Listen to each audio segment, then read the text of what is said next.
Slept in a ton because I was buried under 2 cats. That's all it takes. And then, yeah, I've just been working all day on drawing stuff. How are you? I'm good. Oh. Yeah, I also did some sleeping today. Good. That is one of your favorite things. True.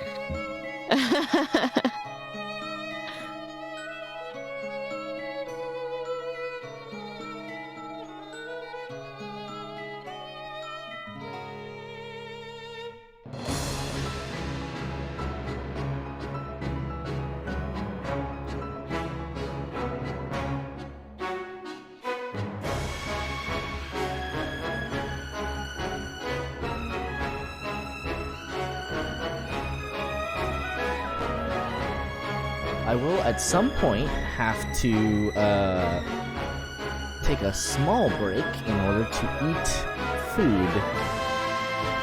How dare you? I don't know when dinner will be ready. It will be ready at some point. So we'll get to entertain the part of the stream that's just me eating dinner. Yum, yum, yum, yum. That's fine. I can cover you while you mom.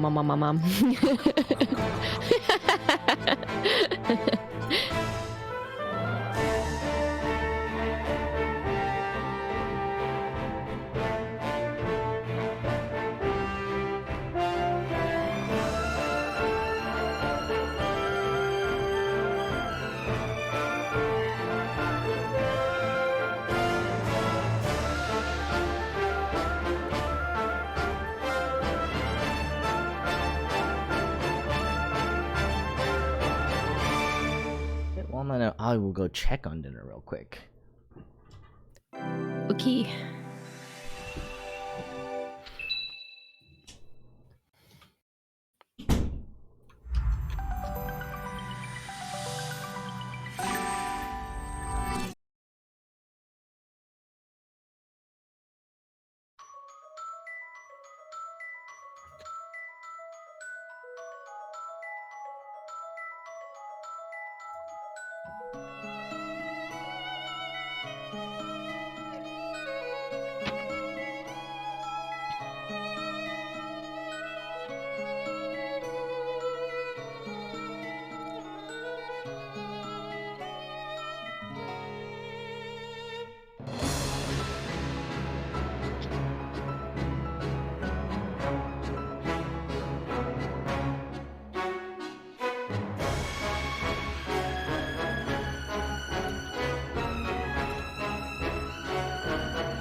Well, dinner does not appear to be ready quite yet.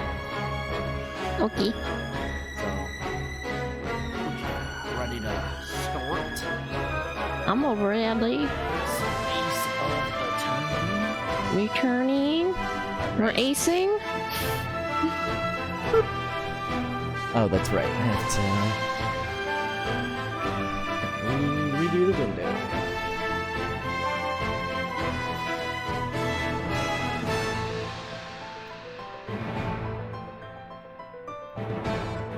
Oh, there we go. I was like, where is it?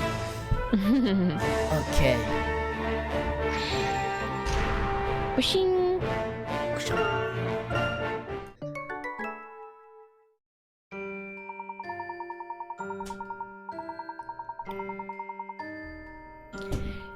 Luke and I began making our way. Oh wait, this is okay. Yeah, this is the professor. Luke and I began making our way to the Storyteller's Tower, where we hope to begin our search for clues straight away. We learned that Inquisitor Barnum told his dog, Constantine, that the tower is home to the darkest and most hidden of secrets. We haven't much time before the start of Miss Cantabella's trial. Come, Luke. We must make our way past this guard post and into the tower.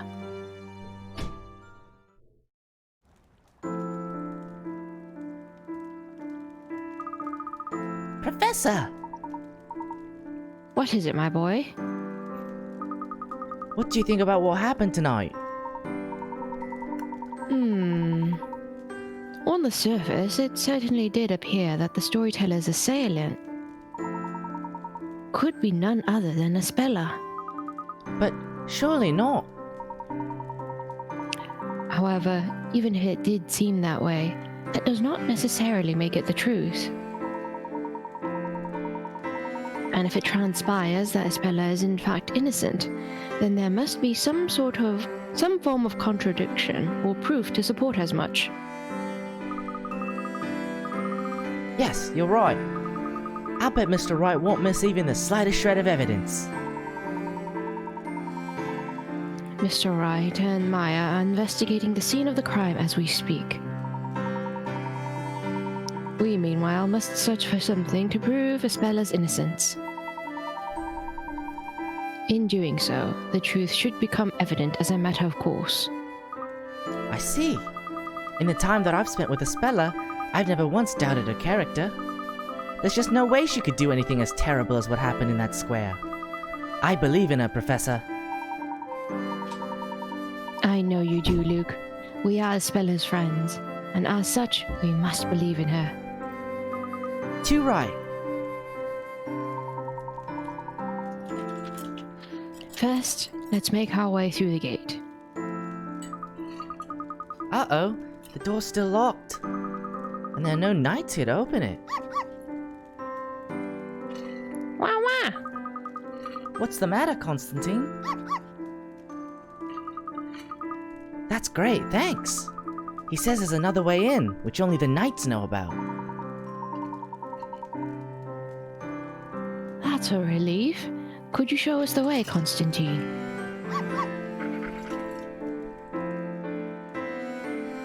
Oh. Hello. I think she just has puzzles for us, so... Probably.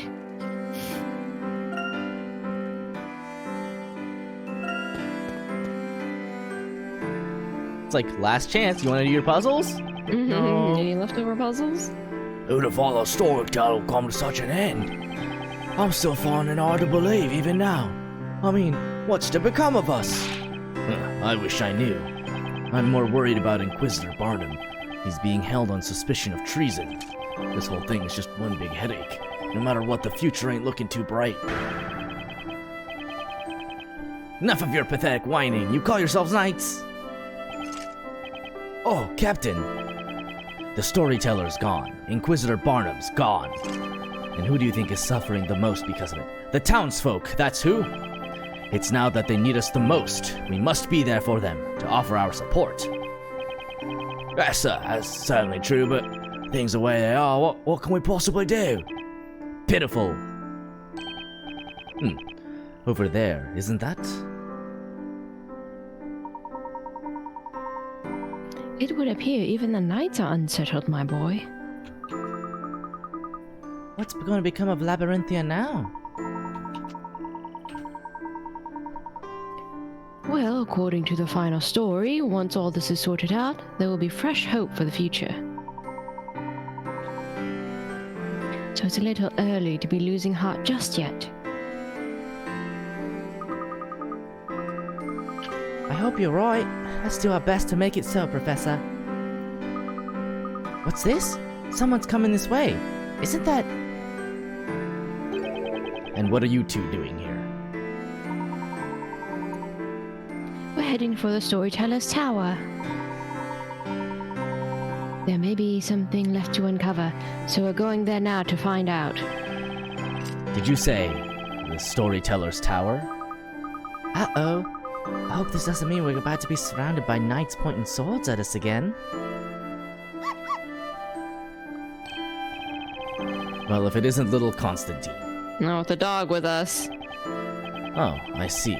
This must mean you're working on behalf of Inquisitor Barnum. Well, in that case, the tower is up ahead. You may proceed. In fact, I insist that you proceed. I have a feeling there's some unfinished business that only you can take care of. For all our sakes, go there and fulfill your quest. And in doing so, show us all that there is... show us all that there's still hope for the future of Labyrinthia. Captain! Oh, are you so chill? Very well. We shan't let you down. Let's go, Luke. The Storyteller's Tower stands right ahead of us. Right you are, Professor.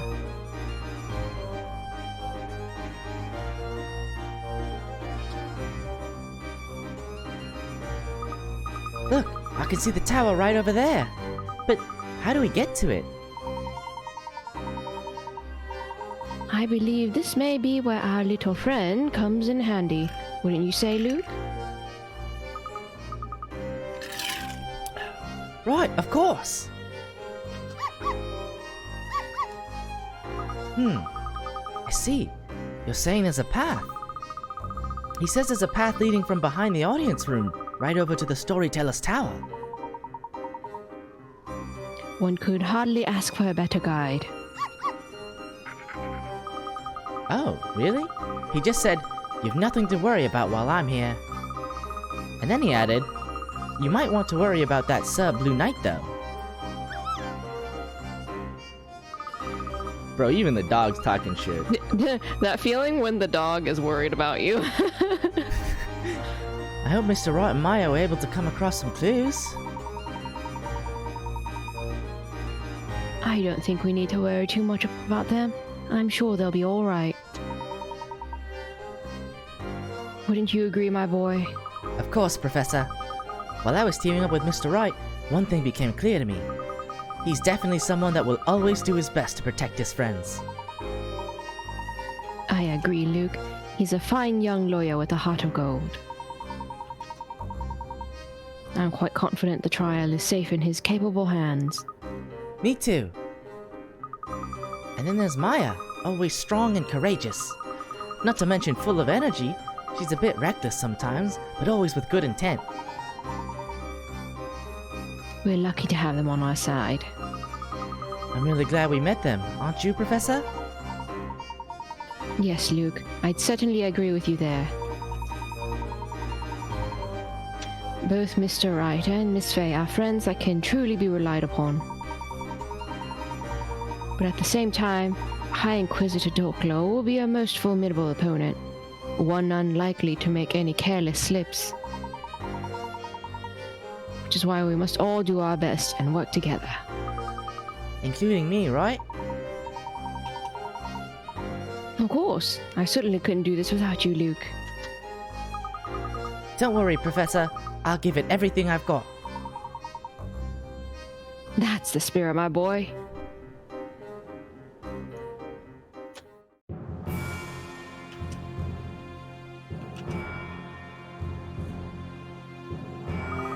Wow. You don't realize how tall the tower is until you see it up close like this. It certainly looks ominous in the moonlight. There's a vital clue waiting for us here, isn't there, Professor? That's what I'm counting on, Luke. And it would seem that Inquisitor Barnum had the same idea. That would explain why Constantine is helping us. So this is the tower in which the Creator resides. The tower that none of the townsfolk, nor even the knights, dare visit. It's surrounded in secrecy, that's for sure. It's a bit like the Eldritch Woods. Indeed, those woods are certainly an enigma in themselves. Not to mention those underground ruins. Talk about mysterious places. If the storyteller really did know everything about Labyrinthia, I'd have liked to ask him a thing or two about them. It's possible there may be clues related to those places, as well as a number of other matters waiting for us within the tower. In which case, there could also be any manner of traps or contrivances waiting us as well. We shall have to be doubly careful from here on in. Got it, Professor.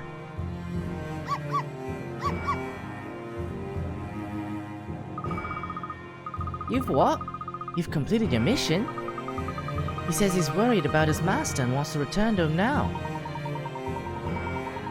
We couldn't have come this far without your fine guidance, Constantine. We can take it from here. Constantine says we're the ones his master chose, so he knows he can leave this quest with us in good faith. We're honored, Constantine. Thank you for your help. Yes, thanks a lot. Take care on your way back. There he goes. He would not be relieved to leave Phoenix in charge. He'll leave Professor in charge, no problem. Yep. Inquisitor Barnum loves this town more than anyone and has done his utmost to protect it. Let's bear that in mind too, Luke. We have a responsibility to fight to the end, for him and for everyone else in this town. I'm ready if you are, Professor.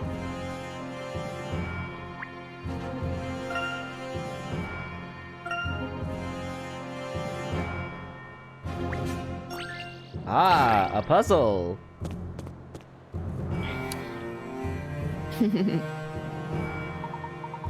It seems the mechanisms put in place to protect the tower are still operating. Does that mean we can't get inside? No, I wouldn't say so. This particular mechanism is in the form of a puzzle! If we solve it, perhaps we can enter. You know, maybe your shit would be more secure if you didn't make it all puzzles.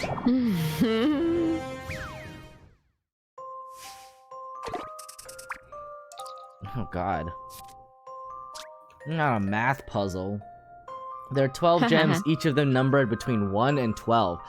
There is also a set of 3 triangles with gems already inside them. Keep in mind these gems cannot be moved.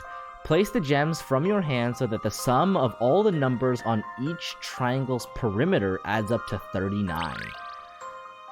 Okay. Here we go! So 1 and 3. So these have to be 36 worth of okay, let's pull out the memo, huh? Right. Make the sum. So each perimeter has to be okay. Yeah, each triangle has to equal 39. Correct. So okay. that means this one, and this one have to be so that's 39. So these have to equal 35 total. So that the big triangle. So all together it's 39. Okay, and then this is 9, 17, 22. So these three have to equal the 22, 17. So that's this one's 17.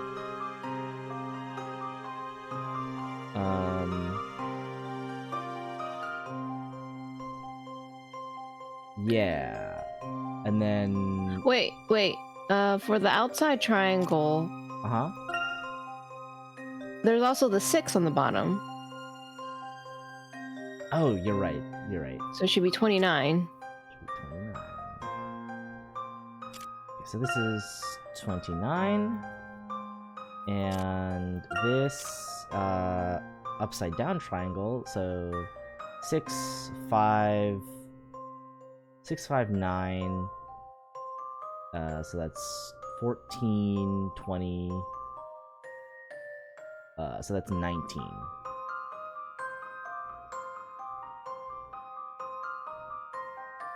Okay. So let's see. How do we get to 29? 10, 12, and 7 would do it. Okay. Let's try that out first. And then these two are 19. That might actually be the more straightforward way to do it. Because if... Wouldn't it be 3 for the blue upside down triangle? Because there's one that overlaps with 17 as well. So there'd be 3 of those. Oh, you see the one that's 2 across from 5? Yeah, that one should also be blue. You're right. Yeah. Boy, I love math. I mean, if anything, we can trial and error it. So you said 10, 12, and 7. So I think that the larger numbers generally have to be out here. So 19. So we could do it 12 on the corner first, and then. So that would make the rest of it 17, and then we would just need. So it would have to be 10 and 7 because there's no other way to get to 17. Yeah, you could put 10 and 7 on the. Yeah. On those 2 there. And they don't overlap with anything, so. Okay, and so this, that means this one must be 2. Okay. And then... That's 17, 19... I think we might just be able to slot these in, right? BAM! We actually solved the puzzle! Let's see if I've proven myself. Come what may, puzzles are there to be solved. Come what may, puzzles are there to be solved. Professor, you did it! Professor? Doesn't it seem peculiar to you, Luke? To get here, we had to make our way beyond the guard post and through the knight's garrison. That would normally be considered sufficient defense against intruders. Also, one would imagine. Yeah, I guess you're right. There were several knights around as well. And yet, in addition, we found that contrivance in place on the door. It would suggest to me that something of great importance must be contained within. Let's go on in and find out, Professor.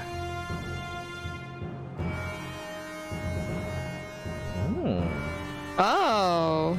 Slapping up the to be continued already. Well, to be continued. Okay.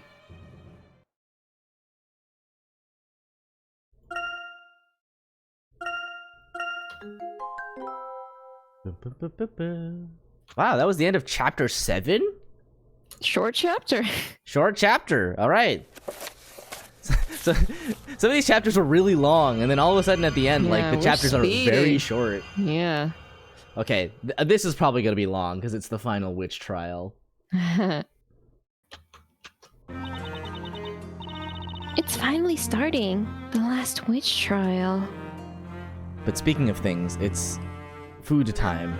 Din din. I'll be right back. Okay.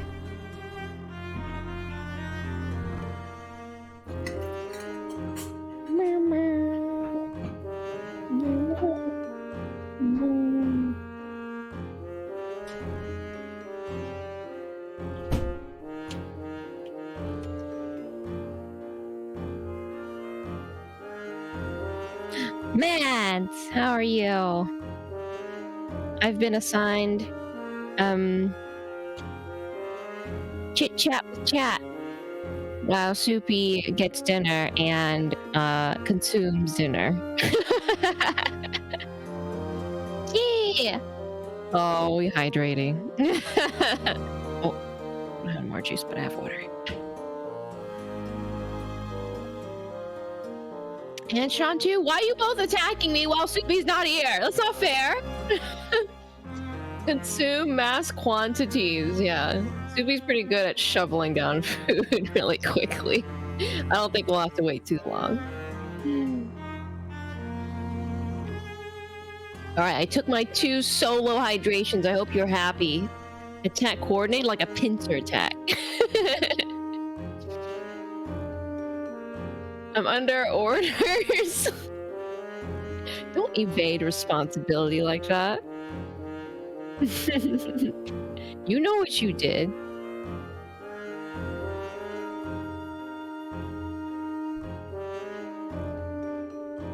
How are you all doing?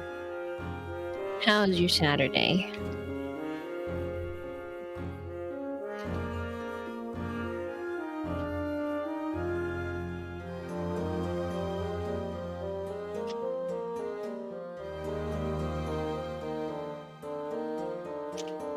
Good, we saw a play! That sounds fun. What play did you see?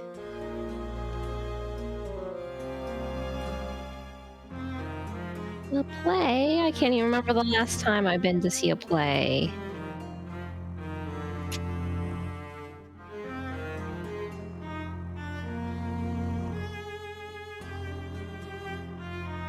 An FF14 cute!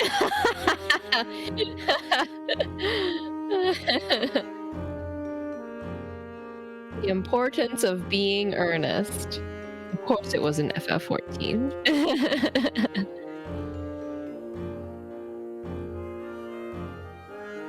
That's so cute.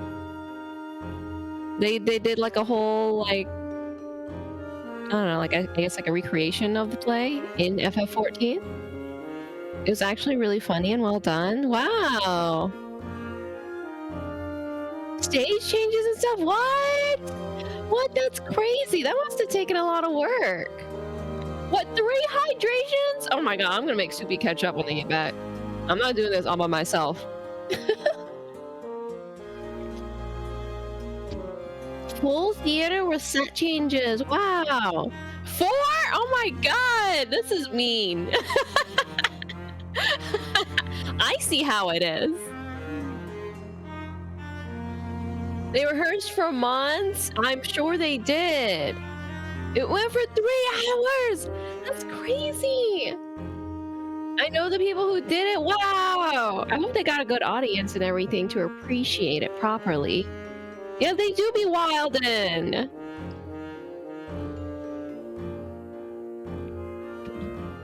Alright, took all of my hydrations. We sat in Discord for it and voiced the characters. So Josh now coming here and voicing more is funny. Ah, get wrecky, Becky.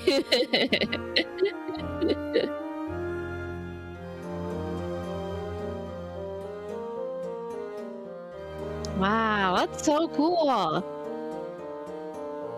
Whole play in FF14. This is the way. The future is now. This is how we all hang out and go to shows together. It's gonna be in an MMO. Someday it'll be like, I mean, people already do it now in virtual reality with like VR chat and stuff. But, you know, I feel like just from now on, it will just be more.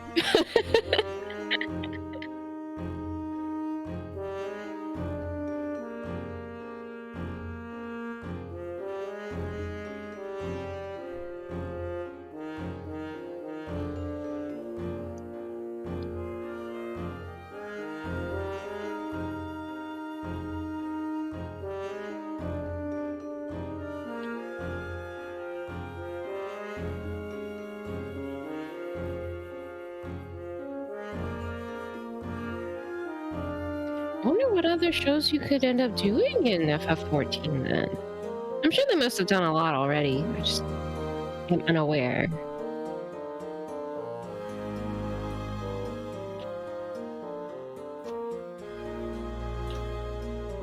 Rocky Horror. Ooh, Rocky Horror. That would be fun.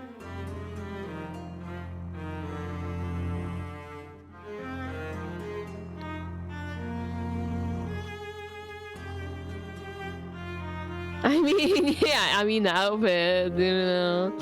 And everyone can throw things during the appropriate parts. I remember going to see Rocky Horror Picture Show, like people performing it live. And then also like big group movie screenings of it too. People were throwing things.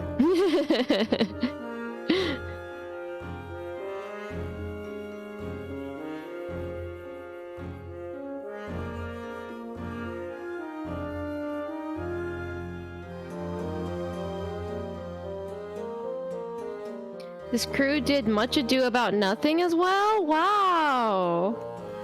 What professionals. They're just a stage troupe in Final Fantasy.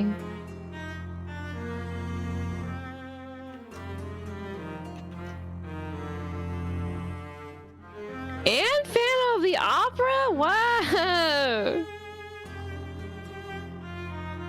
Final Fantasy. Bro, ain't nothing stopping you now. Also, our Team Pro Wrestling League.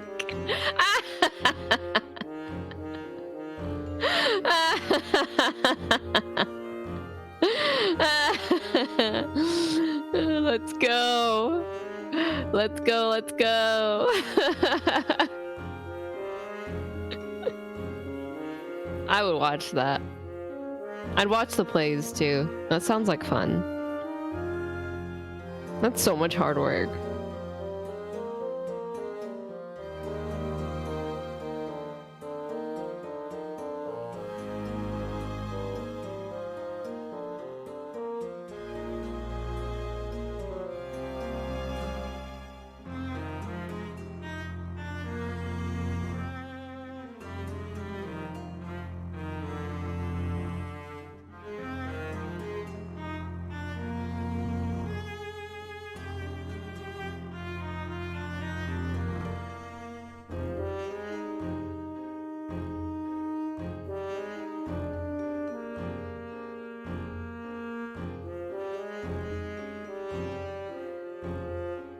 I mean, I feel like the roleplay potentials are just... I mean, obviously that's one of the biggest appeals of the game. Is like...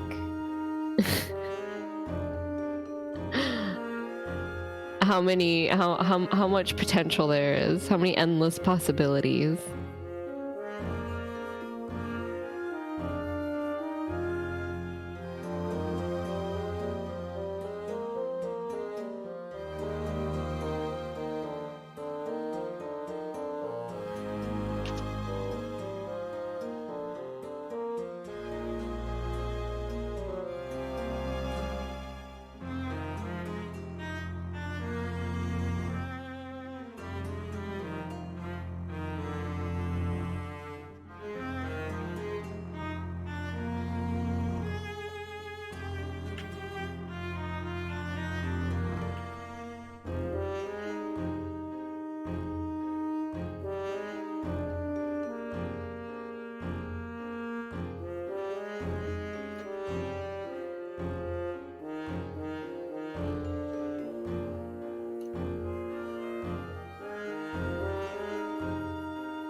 I wonder if people like do stuff like,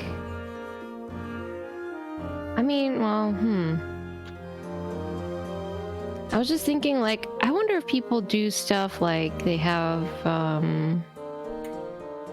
tabletop type of campaigns, but using like the FF14 engine to do stuff like that.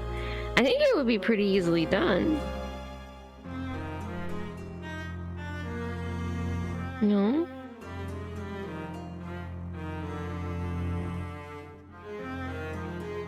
Because I know people do that for like Divinity, of course, but that's because they have like an engine for it where you can like.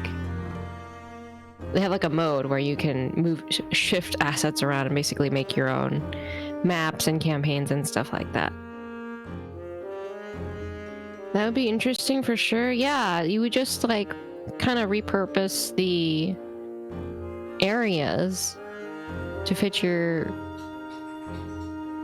campaign, or rather you could treat it as if that like you're given like a world, right? And you've got a bunch of adventures. You kind of like role play your way through it. That'd be neat. Yeah, I think it would be neat.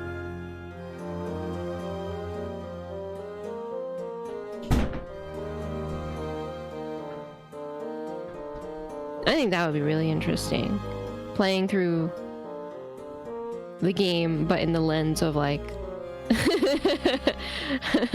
rather than you being like, I don't know, the chosen Final Fantasy protagonist, it more in the lens of like a group. Hello. Hello. Like a D&D group. We're talking about FF14. Final Fantasy 14. Yeah, we watched a play today. Yeah. That's cute.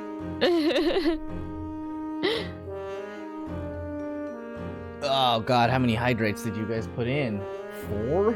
4, I think. Okay, I'll catch up on those. Yeah, you have to catch up on them. They were ruthless with me.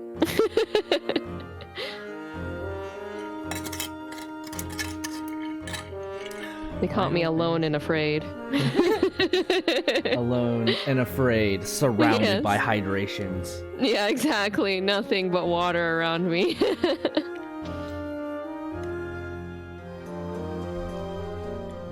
Butter chicken tonight. Ooh. Tasty. Yum, yum, yum, yum.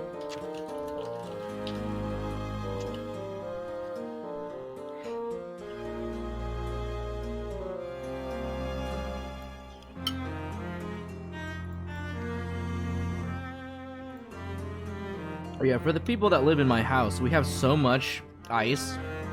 So much clear ice stocked up.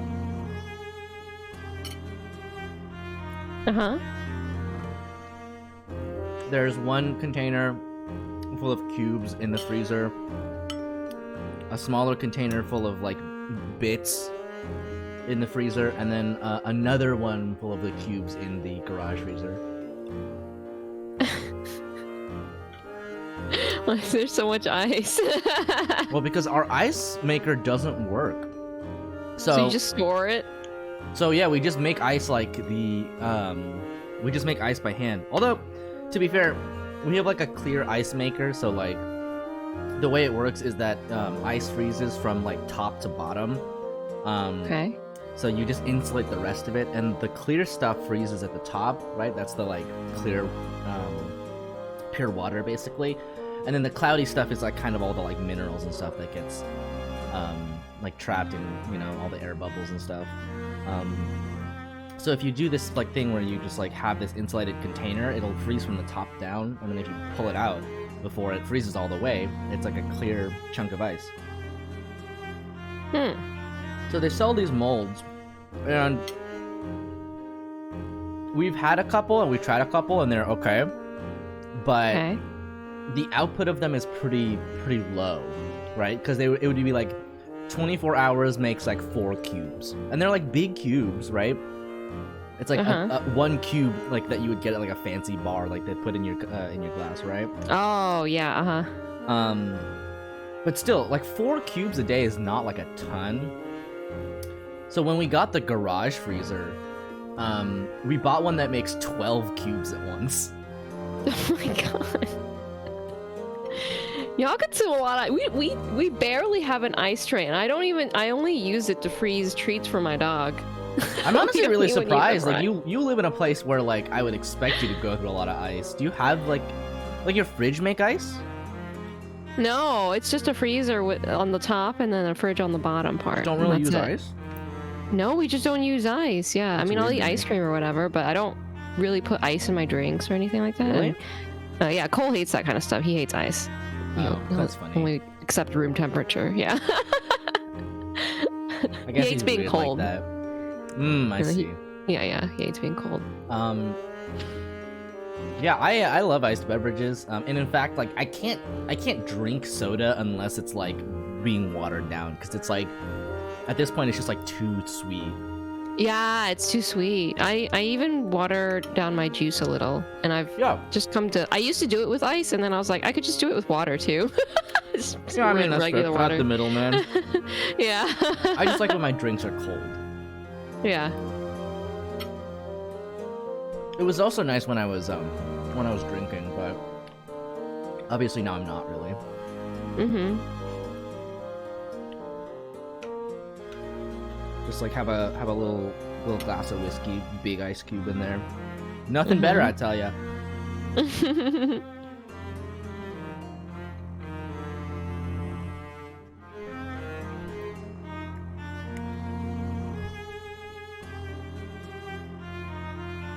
Speaking of beverages, my house is obsessed with these drinks called Liquid Death. Okay. So they're basically like sparkling waters, you know, like LaCroix. Mm-hmm. But they have like the tiniest bit of sugar in them, so that they don't taste like as flat, basically, flavor-wise. Okay. Yeah. And it seems to be the exact perfect sort of the Socrates drank Liquid Death. Yeah, I guess you could call it that. Yeah, it's like a brand of sparkling water. That has these like really metal looking cans, and the kind of point of them is that they look like tall boys of beer, but like they're not alcoholic, and in fact like they don't really have much in them other than sparkling water that's like sort of flavored. But you know, my house is full of recovering soda addicts, so it's perfect for us, really. But they put out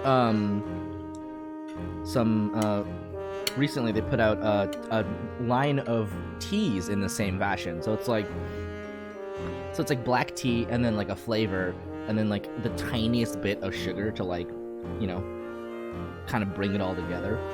Pretty good.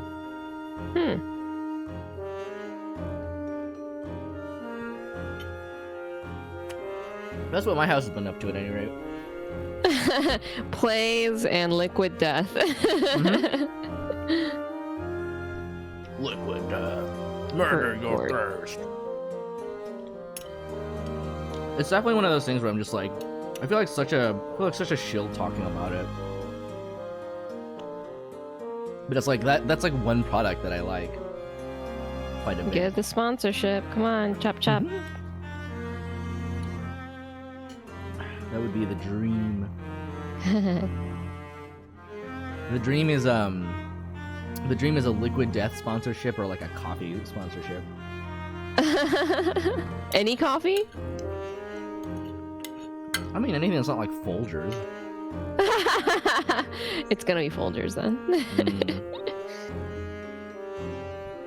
Should be sponsored by UCC Coffee. What a brilliant sponsorship. You know those like Ava cans, like the Evangelion, like branded UCC coffees? Just like that. Yeah, that'd be great. Steven's pretty picky about his coffee, it's true.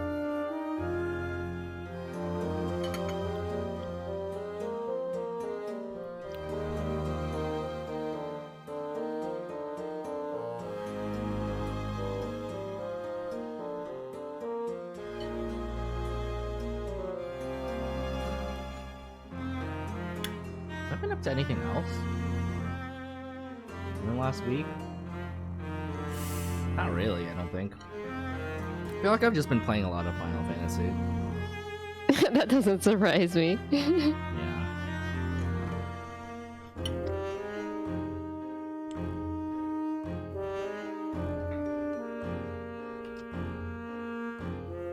Sorry, not sorry. Yeah. Sean dragged me along for leveling. So it's you, Sean. Well, Rennie, if you ever wanna try, there's a group of people that will watch your every move. What? That's like, so this is the like life cycle of a Final Fantasy 14 player, is that like somebody gets you to play the game, and then if you like get through the game, you're like converted. And the joy you get is by inducting new people into the game and watching them experience it for the first time. I'm starting to understand why Final Fantasy 14 has become so popular. Yeah, it's like I was like, how do they keep getting new players? And then of course it's because their friends are already playing it, and then it just spreads like a virus. It's because the game and its community is so geared around like guiding new players and like watching them. Yeah. Like basically like watching them grow up, because they're sprouts. So you're like, I want my sprouts to grow up strong and healthy. Uh-huh. Plus, it's like when you like really like a movie and you want your friends to watch it. You're like, watch it, and then you like look at their faces when like you get to the like the parts where you're like, ugh. Yeah. It's like that, but the game is like 1,000 hours long. Boy.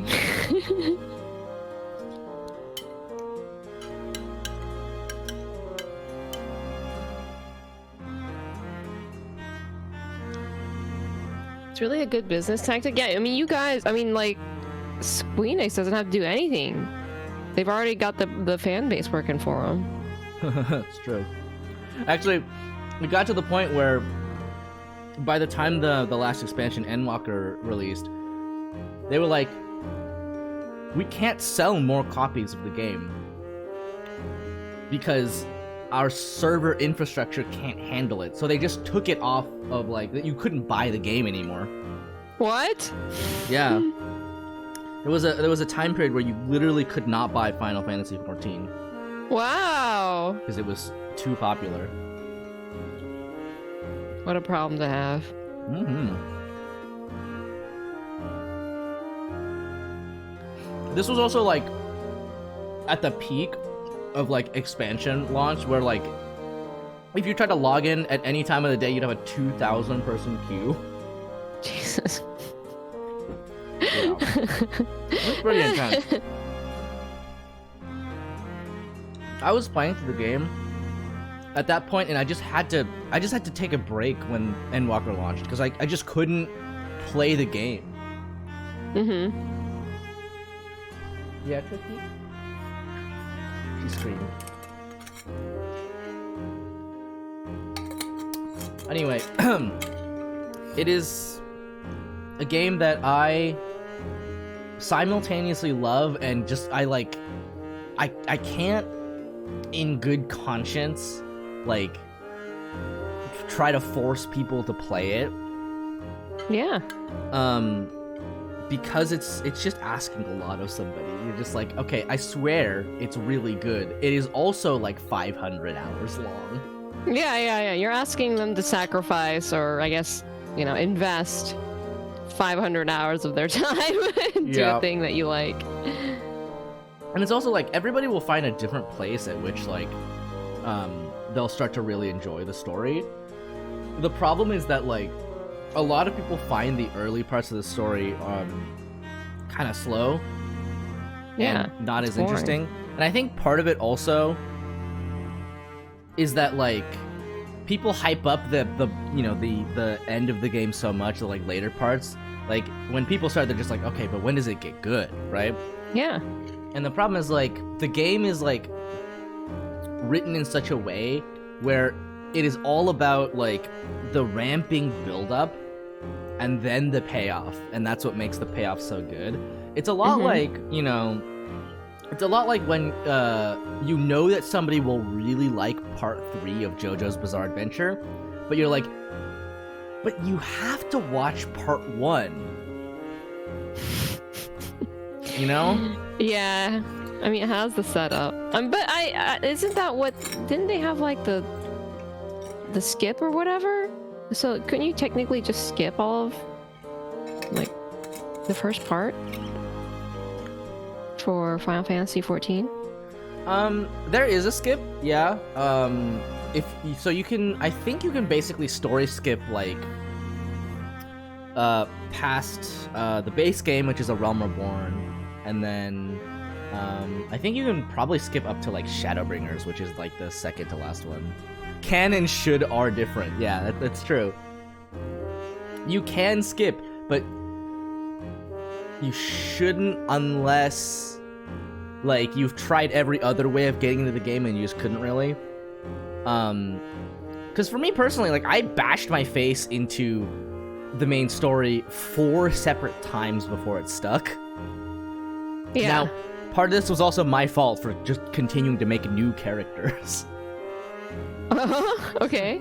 Yeah, it's a little bit easier if you just have the one and you just like chip away at it when you feel like it. But like, man, I feel like there's so few other like stories that are so good at like building up and then paying off, and it's like so hard to recommend that to somebody because they'll like do the build up and they'll be like, this is boring. Yeah. Yeah. Also, like, if you've never played an MMO before, it can be kind of overwhelming. Like, it was really easy to get Sean to play it because he plays a bunch of World of Warcraft. Yeah. It has been a little harder teaching Tyler how to play because he's never played an MMO before. Oh. Yeah. Honestly, it's really weird because it's like the game isn't very good at having, like, it's not very good if you and like, you know, a couple other people are going through it like all at the same time. But it's really, really good at having people that have already completed the game run with you, which is weird. That does sound very strange, actually. Yeah. It's because, like, you know, the only real group content you ever end up doing is, like, dungeons, trials, and raids, right? Which is all the sort of, like, instance stuff. And then you do a lot of solo duties. Yeah. And so, as a result, if you're playing simultaneously with other people, if you're not keeping pace, like, at the exact same time or, like, pretty close, it can mean, like, well, like, what do I do while waiting for everybody else to get here? Yeah. And I feel like that honestly, I feel like can kill a lot of people's momentum, especially if you're trying to play the game for the first time with a bunch of other people. Which is why, like, weirdly, the system is like very well set up so that veteran players are more than happy to like do this stuff with you, and then they can do whatever they want, like, you know, at the same time. Even though what they want is usually just to stalk you around and watch you talk to NPCs.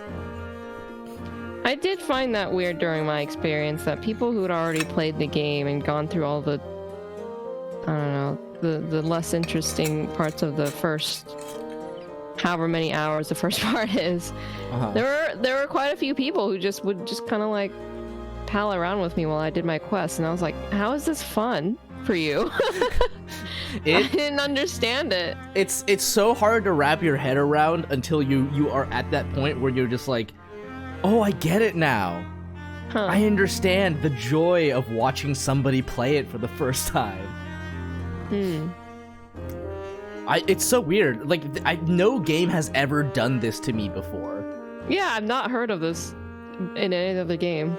It's a bizarre way to, like, it's a bizarre way. The explanation is simple. We're all in a cult. Oh, okay. Well. It really is what it feels like trying to explain to people. Okay, well, I have finished my dinner. I'm gonna go put this plate away and then we can get back to Ace Attorney.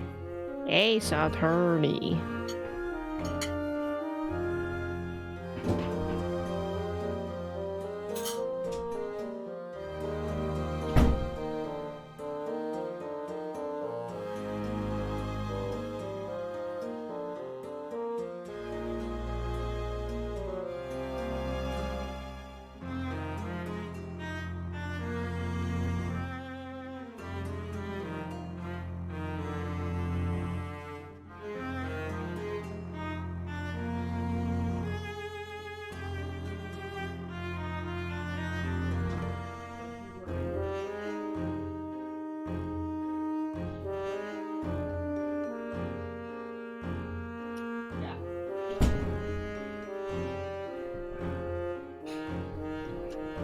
Anyway, I'm back. I will not insist that you play the game, but if you ever want to, I will be there to lend I will be there to lend a guiding hand. Yeah, I have so many people I know, including you and our friend group. I know. Who all play the game, so I know I'll have a strong support system if I do. Yeah. Plus, it's fun to play with your friends.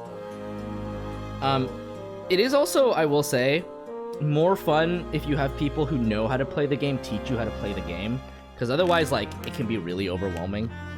Because there's just a lot of stuff in the game. All right, let's go. Ikimashou. I should not have put something in my mouth. I wasn't expecting Phoenix to talk immediately next. Immediately.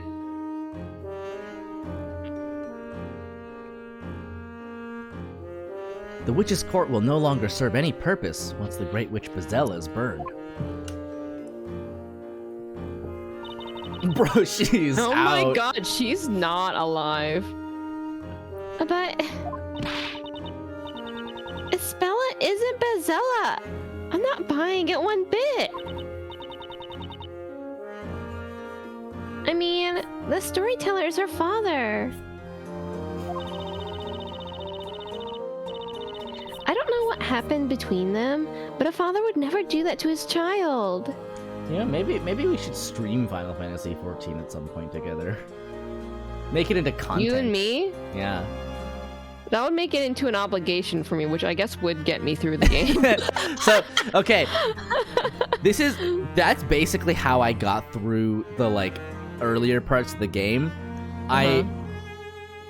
It's actually really funny, the sequence with in which it happened, which was I told my friends that wanted me to play that I would stream it, which means I was obligated to play it. And that got me through the first, like 50 levels, like most of ARR. And then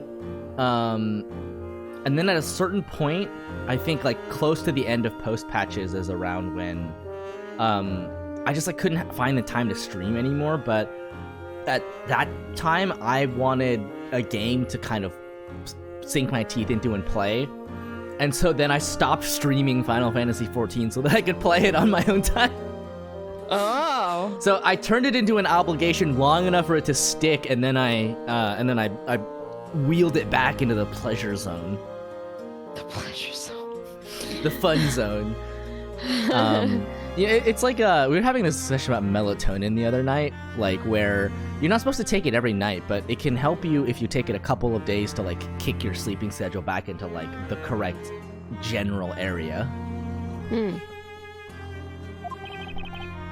I think you're right, Maya. But no one else does. They're all throwing accusations at her. I just feel so sorry for PLvsPWAA.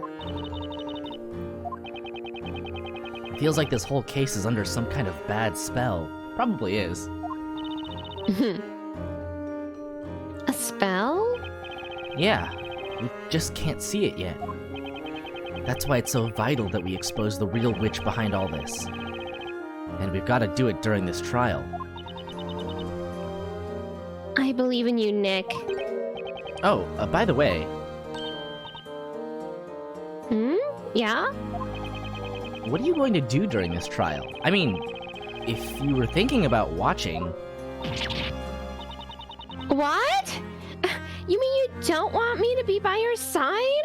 That's like my whole job. I didn't take you for such a cold-hearted guy, Nick. You're just gonna leave me out to dry. That's not what I mean. Let me finish before you start jumping to conclusions. What I was going to say is that you can't let people see you. You're supposed to be, you know, dead. True. You were cast into the flames, remember? Oh, right. That. After I was, on trial for the murder of Sir Top Hat. Don't underestimate me, Sir Blue Knight. Huh? already got it covered. Oh my god. Where did you get that? Check it out. I brought this with me. With this masterful disguise, I shall be transformed into Maya the Ironclad. I found it in Barnum's room and figured I'd borrow it for a while. Don't tell me you're going to the trial wearing that helmet. I sure am. Can't be Maya the Ironclad without being clad in some iron. What about the rest of your garb? Let's just hope Barnum doesn't flip out if he sees you wearing his trusty headgear. Anyway, I'm going to do what I can to help. Wouldn't it be more conspicuous to wear the helmet of the head inquisitor? Like, yes. We've got to save Espella, all right? we will. Come on, let's get going. It's time to break whatever bad spell Espella's under and put an end to these witch trials once and for all. Right. A supposedly dead person wearing a stolen helmet at a trial. What could go wrong? I mean, nothing worse than has already gone wrong, to be fair. You're okay with that, aren't you, Espella? She's not responsive. Ah, anime! Hello. Woo! The fires.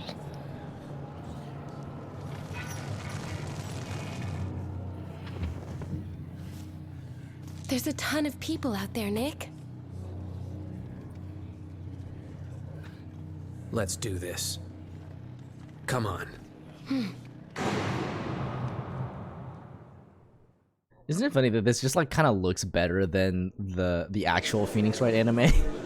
Yeah. Now, as scheduled, the trial of Espella Cantabella shall commence forthwith. Knights of the court, are you ready now to cross your swords of justice? Stop it. The Knights of the Inquisition have spent countless years trying to track down the elusive Great Witch. The secret of her identity shall finally be brought to light in this very court. All those present, pay attention so that the truth may be burned into your memory. Today, the legend of the Great Witch shall become a closed chapter in the history of Labyrinthia.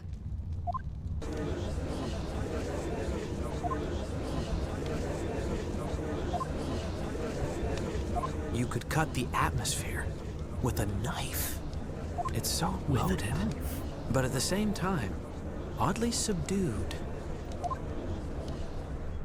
And now, the whole truth shall be revealed to all. The moon, eye of the night, shall bear witness to that. Don't you agree, Defender? Your Honor, the defense is ready. How regrettable. I see you won't allow yourself to be provoked.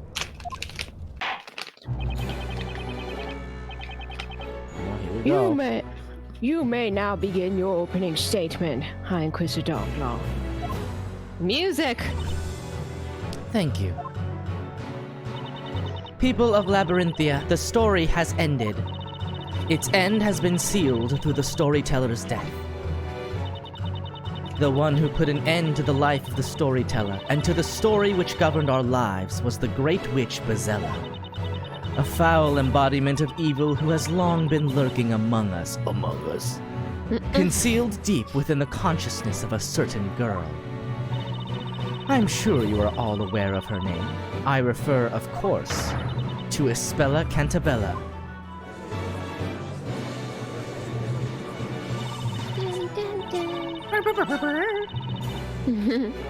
Today at dusk, a tragedy unfolded right in front of us all. A giant fire dragon descended into the town square, devouring the storyteller. 'Twas a nightmarish vision that we shall never be able to forget. That fearsome fire beast, of which we had only heard tell through legend, returned at the hand of the Great Witch.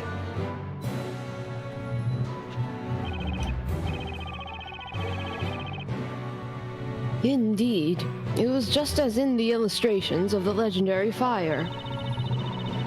And the girl within whose heart lies the Great Witch herself has committed her final and most heinous crime.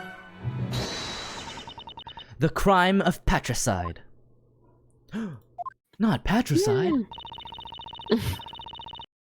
May this trial serve as an offering to the storyteller who can be with us no longer.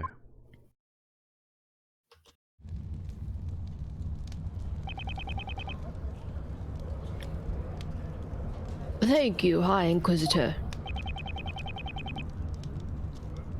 The Inquisition may now begin proceedings. As I have said, this unthinkable crime took place in the town square within plain sight of all labyrinthians, but we still never found out, is mayonnaise an instrument? The truth come out. Everyone is a witness. Surely there can be no need for a formal interrogation. You can't say that! I suggest you mind your temper, Defender. In a few moments you will have no option but to accept the truth. Once we hear it from the very mouth of the accused. From Espella? The Inquisition hereby demands that the accused, Espella Cantabella, testify about her crime. Or rather, that she confessed to it.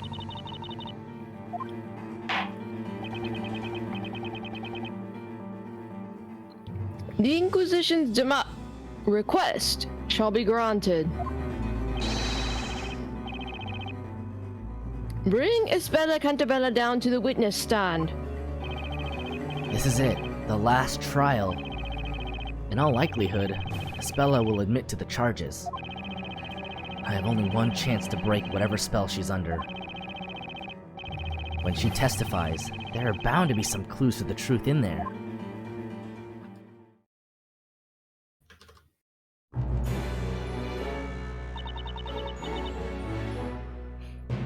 Now that you're here, witness, state your name and tell us your real name as well. My name is Espella Cantabella, but I have another name too. Bazella. Bazella. But she's actually wearing it. She's actually wearing the helmet. Order! Order! Order in the court? Then you really do admit that you are the Great Witch? You openly concede that you are Bazella herself, the cause of all evil and destruction. The judge is like, that was easy. Mm-hmm. Yes. I knew it, we're done. She's Bazella. How terrifying. I mean, she killed her own father. How dare she kill our beloved storyteller? We don't want a trial. We want to see her burn, burn, burn.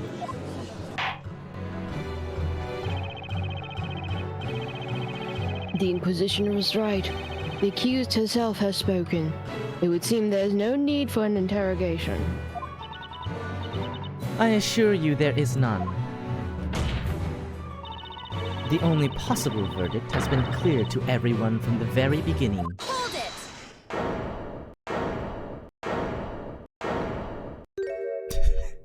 Oh my god! Let's hear Espella's, the accused side of the story. Magic exists in this world, right? So if you think about it, Espella could be under the influence of a spell too.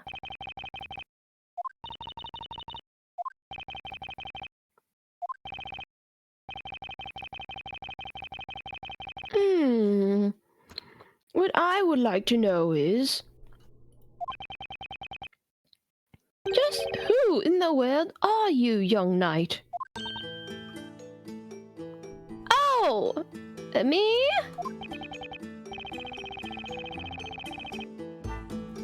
How do I put it? I feel as if we've met somewhere before. It was, where was it again? We haven't!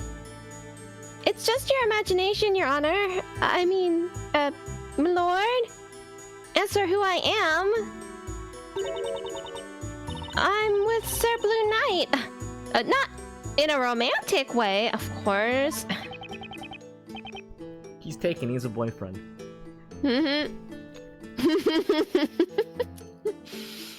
Is this a friend of yours, Defender?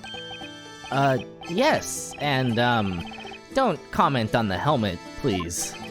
She really wouldn't, like to have her face seen. How can I put this gently? It's not something you'd want to look at. Wow. What are you talking about? You make it sound like there's a problem with... I can assure you we have no interest in your face, miss. Although I do wonder where you acquired that particular helmet. Why is that? A helm of that ilk is not something you can simply purchase from a street stall. Well, I found it in the forest. Finders keepers, you know, haha. What are you doing, Maya? You promised me you wouldn't draw any attention. Sorry, Nick. I lost it a bit.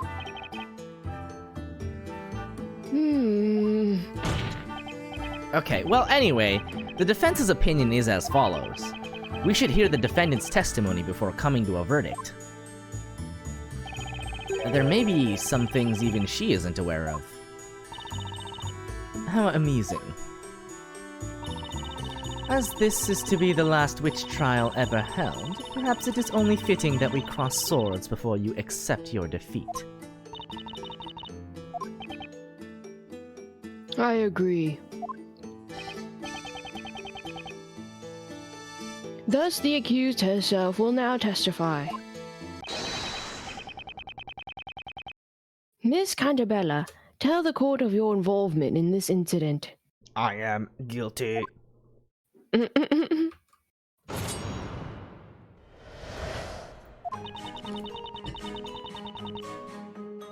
I finally realized that PLvsPWAA has been lying dormant within me.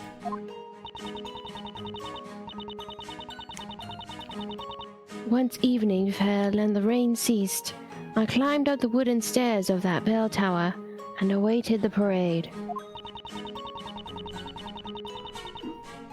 I awaited for my father's speech to end, and then I summoned the fire dragon.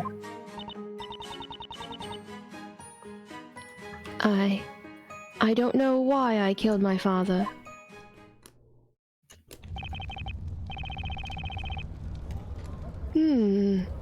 That was a very unusual testimony. Sure was.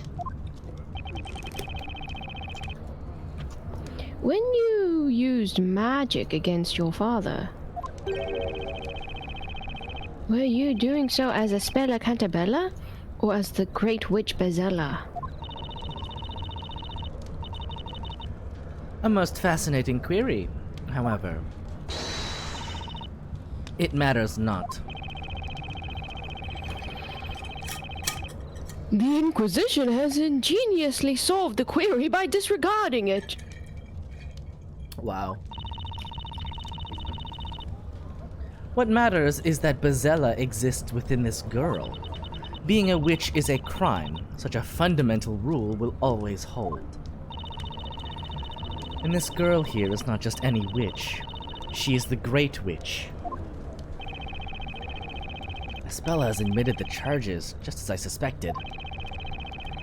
I just have to hope I can find some contradictions in her testimony. if I don't, we can kiss this trial goodbye.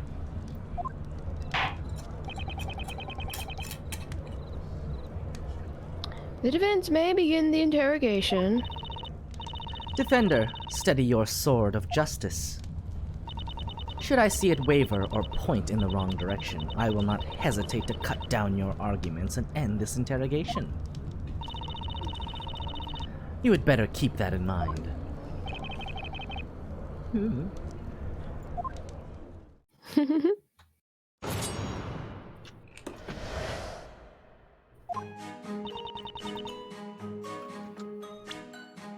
Let's see, what do we even have on us? Mechanism?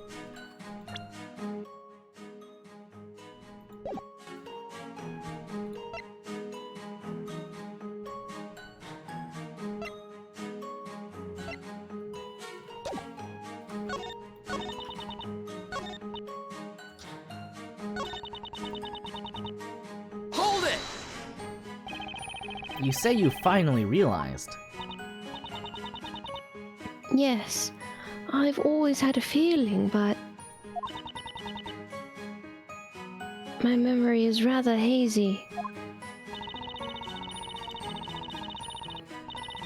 I've always felt as though I'm not who I think I am, and that I've forgotten something very important. Incidentally, when did you become aware of Bezella's presence within you? It was when I went to the Great Archive with Mr. Layton and Luke.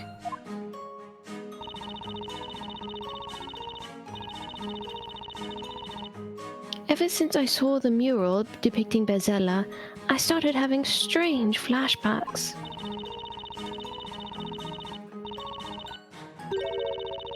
I saw things from the distant past, memories of the legendary fire. The legendary fire?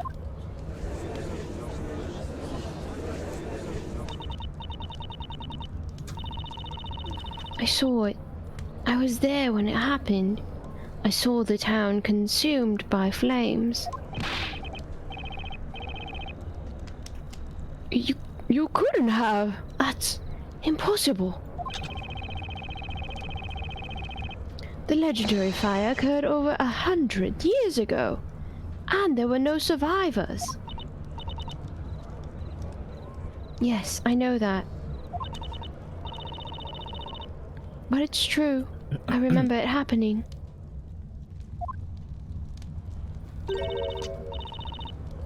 Because I'm Bezella.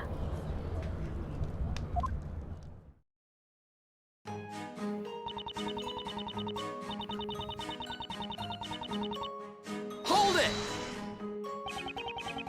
Where were you before that? We were looking for you. I'm not sure. When I came to, I was in the town.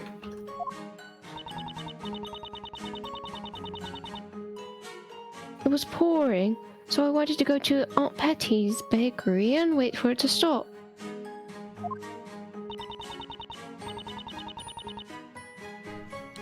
But I couldn't face her, so I just went to the forest instead. So you were in the forest until the incident. We couldn't find you, though.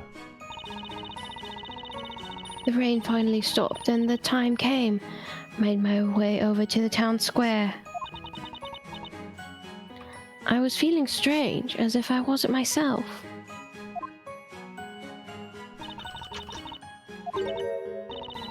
Then I noticed I was up in the bell tower, looking down at the square. Espella's not a witch, and that means... there's got to be something strange about this statement. Witness, continue your testimony.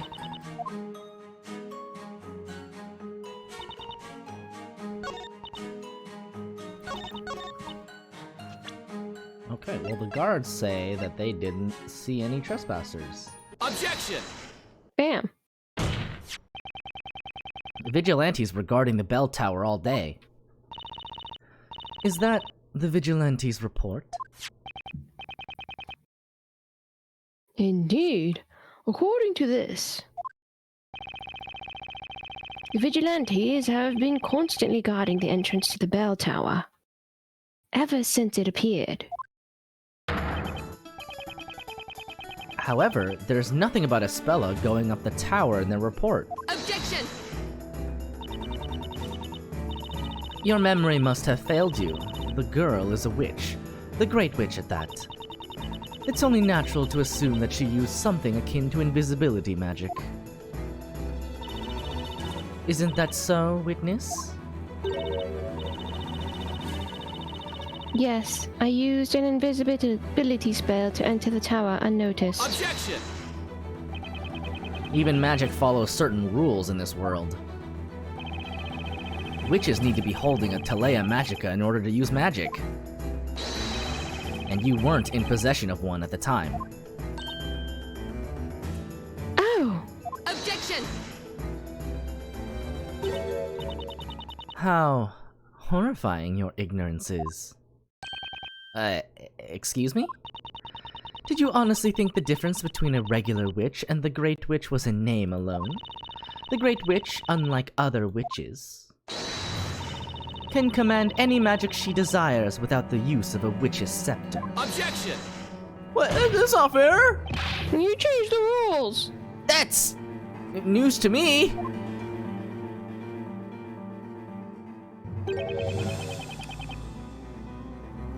Every labyrinthian knows about that. To be fair, Phoenix doesn't know shit about stuff that, like, happens in his world, so...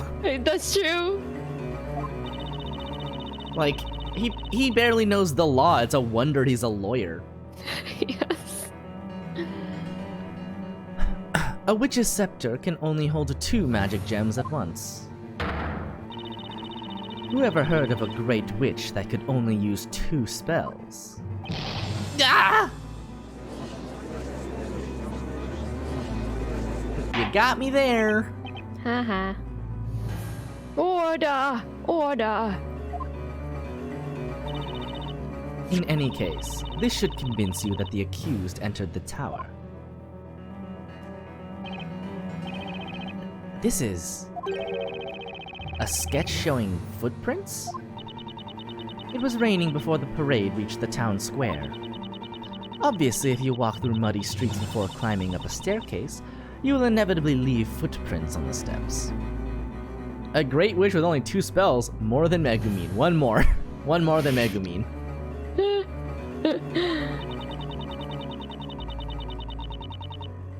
This sketch shows that there were indeed muddy footprints present on the bell tower stairs.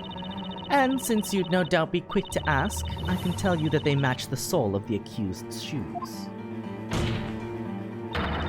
It's certain that the accused climbed up the bell tower after the rain had fallen.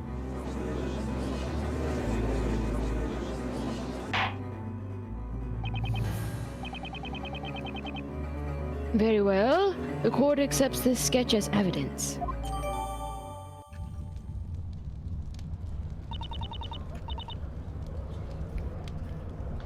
I almost pity you, Defender. The evidence you threw in our faces with such verve was, sadly, useless. Indeed. It would seem there were no problems with that testimony after all. Let us not waste time. If you could carry on with the interrogation... That is, if the Defender hasn't run out of ideas yet. The judge seems ready to announce the verdict any second now. I've got to find a flaw in her testimony and fast. Need a solid lead in this case.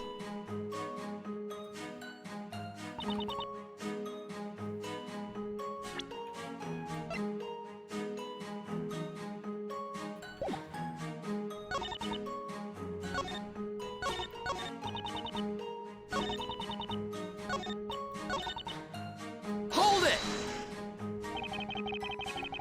You summoned the fire dragon with that spell, Grandworm, right? Yes, that's the one.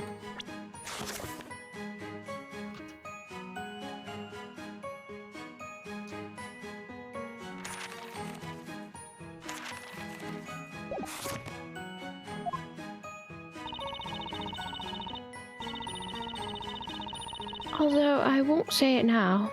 I'm sure something terrible would happen if I did. That's fine. That's absolutely fine. No need to prove that statement. In fact, the court forbids you to prove it.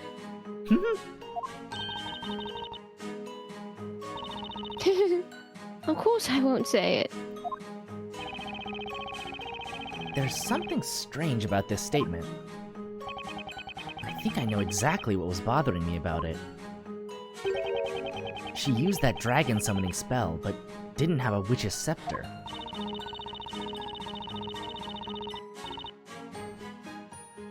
The Great Witch can use all spells without using a scepter, right?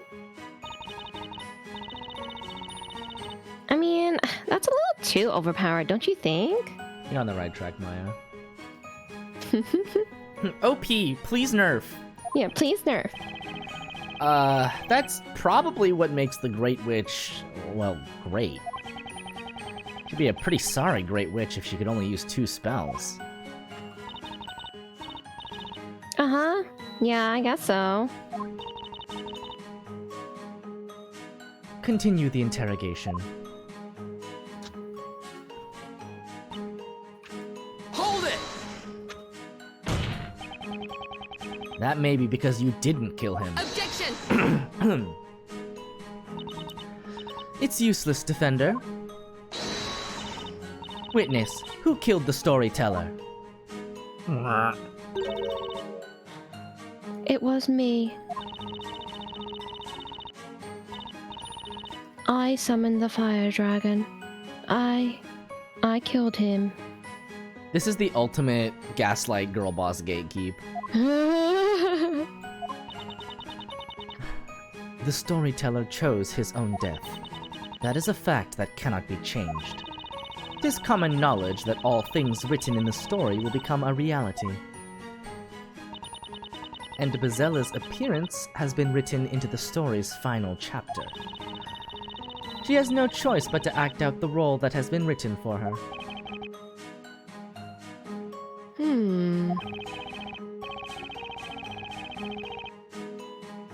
In other words, everything happens in accordance with the storyteller's story.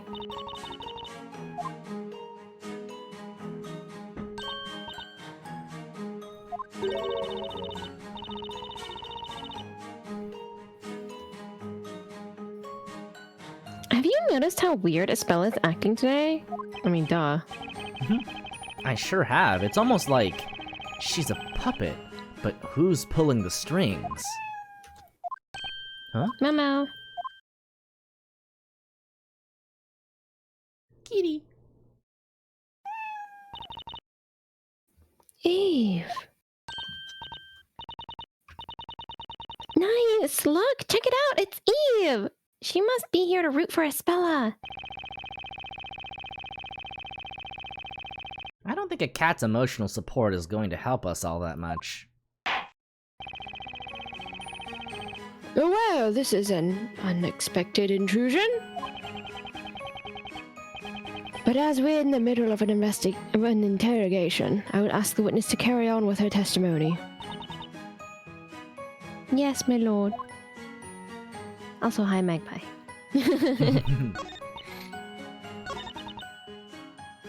Hold it!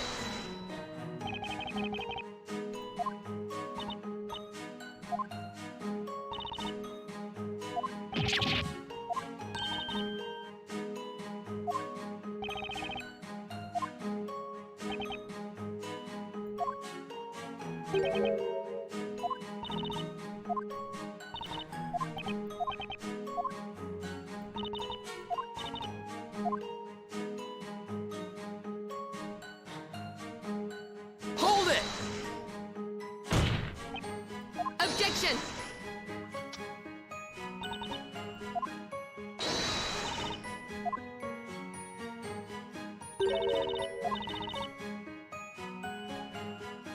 Hang on! Hang on. I have a question for you, Eve. Eve! Just what on earth are you doing, Defender? you? Huh? I was just, Eve is Isabela's friend, so I was wondering if she might want to have some input. Whether or not this very little witness can contribute to the testimony seems to be obvious at a glance. Is that so? I guess questioning a cat wasn't the best idea. Where's Luke when you need him? Mm-hmm.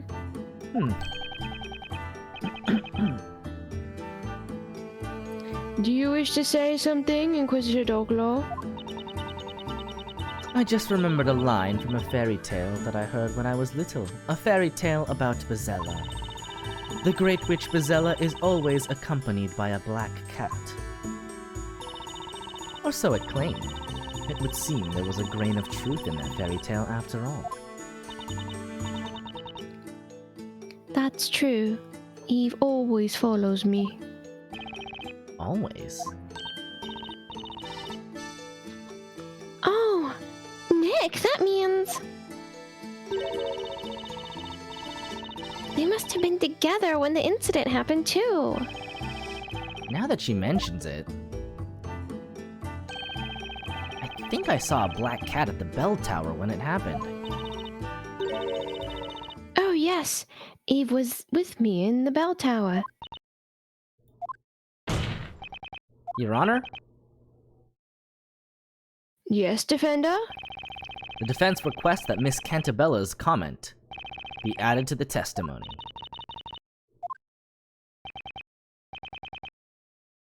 Very well. Request granted.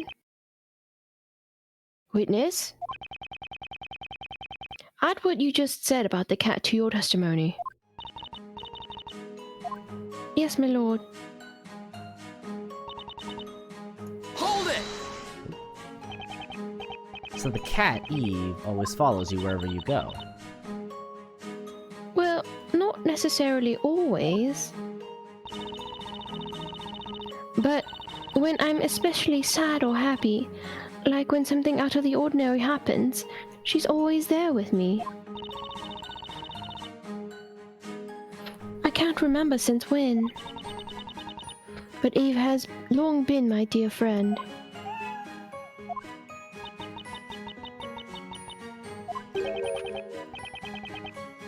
Is something amiss, High Inquisitor Doglaw? No, it's nothing. It just made me think of that little dog that follows Barnum around. You mean Constantine? That little puffball is so cute, too. I bet Barnum cuddles him all the time when no one's looking. When you climbed up the bell tower, and your cat was with you, is that correct? Yes, she was quietly following me.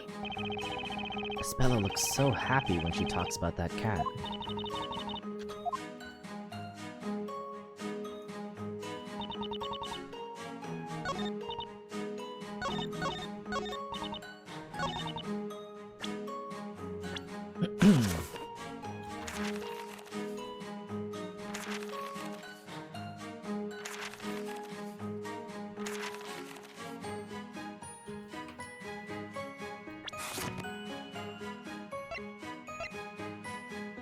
Probably the footprint sketch, because there'd be paw prints of the Objection! Mm-hmm. I'm sorry, Isabella, but there's a problem with that statement. A problem? You went up the bell tower in the evening, after it stopped raining, correct? Yes, I think so. After all, there's proof of that. My footprints were left on the stairs. That's right. There were footprints on the steps. However, there's something missing in this sketch. Missing? What do you mean, Defender? There are no paw prints of Isabela's cat, Eve. Oh. You said Eve was following you, right? In which case, naturally, there would have to be cat paw prints on the stairs as well. Objection! And here I thought you would say something that makes sense. Such a silly assertion as that can be easily explained. The cat must have climbed up on the accused's shoulders. Was that not the case, witness? Yes. Eve was on my shoulders, I think. She dislikes dirt, so when it's muddy, she tends to climb up on my shoulders. Objection! Then why didn't you say that before? You testified that the cat was following you. It's... Objection! This is such a trifling matter, Defender. You would do well to just let it go. Objection! It might seem that way to you, but it has important implications. It shows that Espella's testimony is unreliable. What do you mean? For a while now, Espella hasn't been testifying in her own words. All the vital parts of her testimony have come from High Inquisitor Darklaw. She made Espella say those things. Objection! Are you claiming that I, the High Inquisitor, am responsible for making the accused commit perjury? Well, if that's not the case, then there's one more possibility. Namely that the witness, Miss Cantabella, has no clear recollection of what happened this evening. What are you saying? The witness has no memory of the incident. Espella, do you actually remember what happened? Do you remember entering the bell tower and summoning the fire dragon? Yes. You say you also remember the legendary fire which burned this town to the ground. Yes I do, even though it was a long time ago. And you remember tonight's events just as clearly. Do you truly remember summoning that terrifying fire dragon and killing your own father? Her name is Darklaw, if that's not an anime villain name. Yeah, Phoenix Wright characters always have, like, really on-the-nose names. I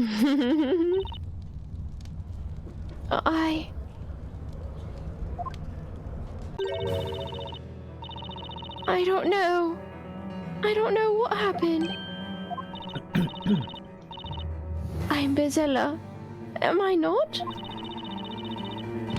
I can remember it. The legendary fire. So then, why? Why can't I remember anything about what happened tonight? Your Honor, the defendant is confused and cannot remember what happened. Therefore, her confession that she is the Great Witch is not credible. Objection!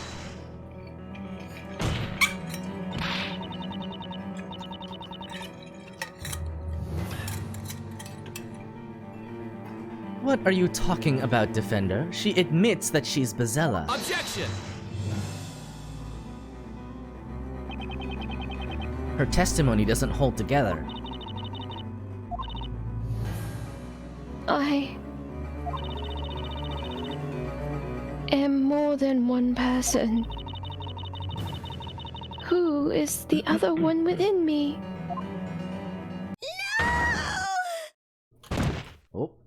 Oh. Espella!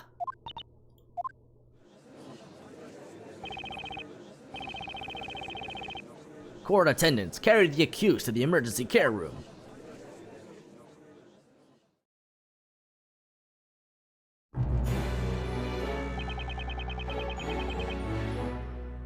A brief summary of the accused's current situation.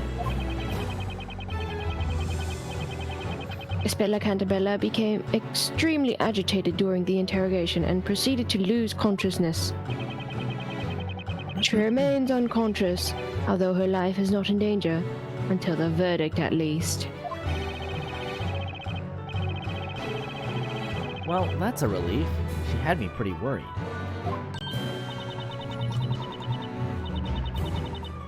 Nick, I don't mean to sound insensitive or anything, but this is just what we needed. I'm not sure I follow. The professor is out looking for clues to help us out, right? That means all we gotta do is buy some more time until he returns with his findings. Maya's right. That's just what we're gonna do. Your Honor? It's impossible to continue the trial while the defendant isn't present. And also, it's possible that someone at the crime scene was manipulating the defendant. The defense proposes an intermission in order to carry out further investigation. What is your opinion on this, High Inquisitor Darklaw? My opinion is that the defender is just playing for time. She saw right through my plan. No, I wouldn't dare! However, I shall allow it. As long, of course, as the townsfolk who have gathered here have no objections. Very well then. Hold it! So be it the quarter. Oh.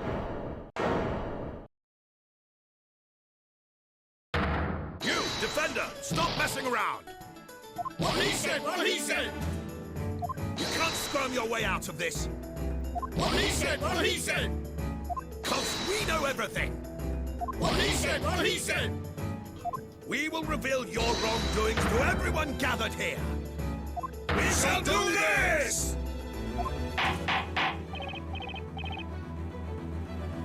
Order! Order! Order! If anyone here should be silenced, it is not us, but that defender over there. Huh? And who are you? You ask who we are? We are the ones who watch the bell tower, guard the bell tower, and take cover from rain in the bell tower. We are the bell tower guards, known as the Vigilantes, and I am their captain. Oh, right! That guy showed up at the crime scene when we were trying to investigate it. You there, you defender. Yes? What was it you said earlier, while taking advantage of all the confusion, like the rascal you are? You said someone at the crime scene may have been manipulating the accused. We vigilantes were at the crime scene. Are you suggesting we were manipulating that witch? No, that's totally not what I... Don't think you can silence us like that. We shall have our say now. They sure will, no matter what anyone else has to say about it. We are the Vigilantes, dutiful and righteous, superior, happy, fulfilled on the job. Our passion is burning and our blood is red. If you fail to let us speak out, we will have no choice but to turn to violence. What? I disapprove of violence, the burning of which is being a necessary exception, naturally. My god. In which case, it's best to just let them have their say. Huh? You may not know this, but it's not unusual for the accused to fall unconscious in this court. No kidding. Let us lend our ears to these brave knights. We shall hear what they witnessed.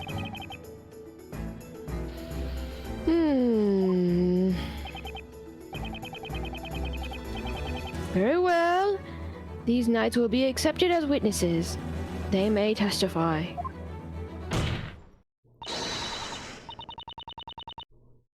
People of Labyrinthia, did you hear the word of the judge? Today's trial is not over yet. In fact, it is just beginning. Oh! Even Darklaw's confused about who these people are. These people just showed up to guard this bell tower. Like, no one assigned them to do it. Now, Vigilante Captain Boystrom, you may testify to your heart's content. Lady Darklaw, thank you for this honor. I will talk to my heart's content. You can be sure of that. Oh, joy. So much for buying some time.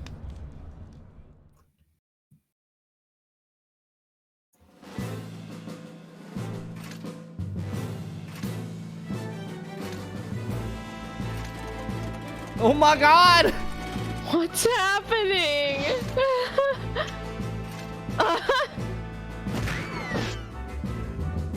Oh my word, have mercy. Well, wait a minute. What the heck is this? We vigilantes despise injustice and inequality.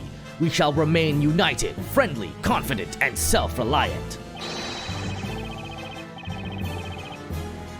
We have come to do... Oh yeah, okay, yeah.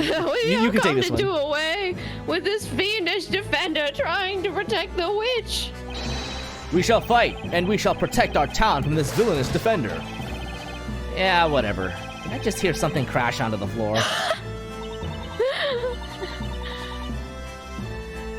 Honorable vigilantes, let us first hear your proud names. There's so many of them. I am Vigilante number 1, the captain of this unit. My name is Boystrom. Okay. I'm Vigilante number 2. My name is Lotta Lance. And I'm Vigilante number 3. My name is Balmung. They say dogs that bark don't bite, but I assure you, I do bite. Vigilante number 4. Name's Lywood. I'm Vigilante number 5. My name is Shaky. This man is one step from the grave. He's barely holding it together. And I, Vigilante number 6, am no more than a hopeless slave to love. My humble name is Servius. It's the animation. The one next to it. I'm the Steel Angel, gracing the Vigilantes with my sweet presence. My name's Foxy. Don't you dare forget it. I am but a man who wants nothing more than to feel Foxy's steel heels on his back. You can call me Treadin. Oh, Vigilante number 9. I go by the name Sybil Johnson Jewel. As for me, I am the 10th Vigilante. Nothing more, nothing less, just that.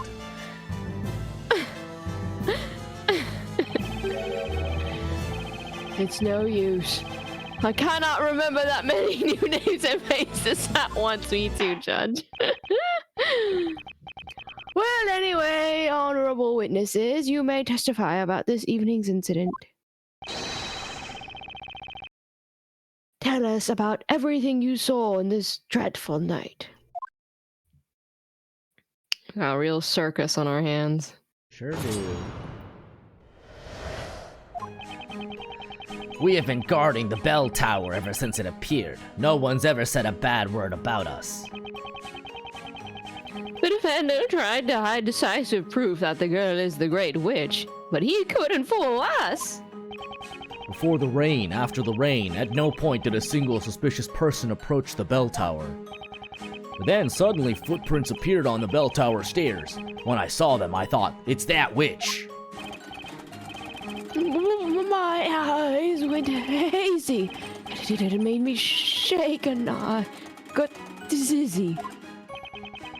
The rain stopped and a beautiful butterfly appeared at our side. Rain is so loathsome. My steel stilettos get dirty from the mud, and my lovely hair loses its texture. You have no idea how delightful it is when Foxy steps on us in her dirty stilettos, imprinting the mud on our backs. Stop. I didn't run away. I did my duty when I discovered the intruder, I tell ye. I have been mulling over this incident, and just now the realization dawned on me. I remember nothing. Great. Why are you here? Well, I suppose that can be summed up by saying you all did the best you could. The vigilantes have been taking turns guarding the bell tower since its appearance. Only a witch could have gone past them unnoticed. Yes, that would seem to be true. However, I must say that something caught my attention in that testimony. Defender, Yes, Your Honor. have you been concealing important evidence? Huh? Why would I do that?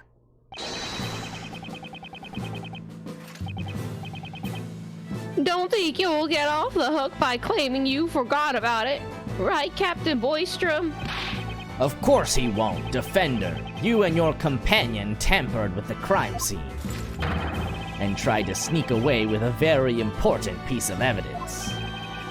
We did? Wait, is he talking about the pendant? But in the end, we gave it to you guys. We weren't trying to steal it or anything. That's absurd. We saw you putting it in your pocket. Oh, right, that.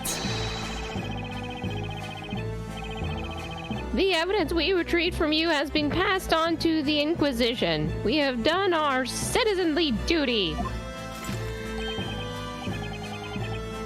Isn't that so, Lady High Inquisitor Darklaw?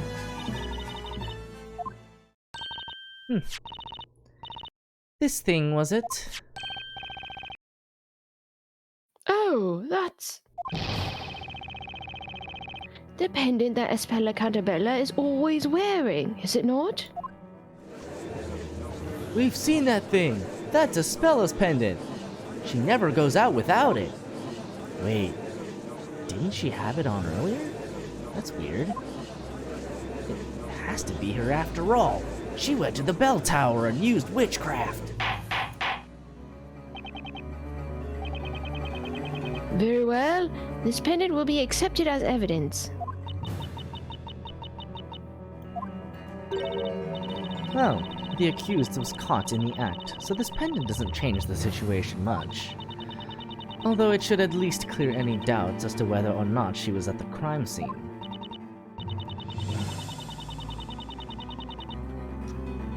Oh man! If they'd appeared just 5 seconds later, they wouldn't have seen us swiping that thing. Right, Nick? Are you okay? You're spacing out. Oh, yeah, I'm fine. Was it just me? Or did Darklaw look mighty uncomfortable just now? What's more, on closer inspection, that pendant seems to have some blackish stain on the strap.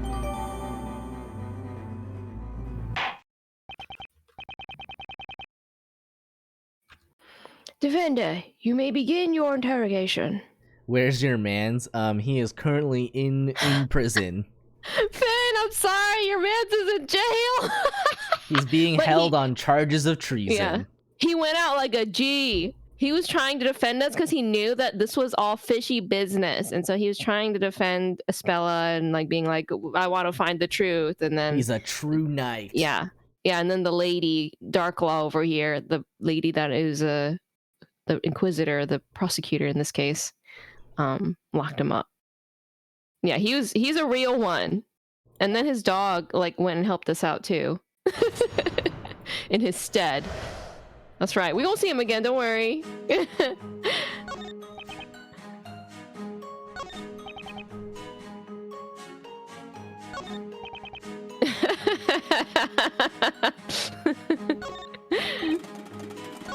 You picked a good one. He's the real one.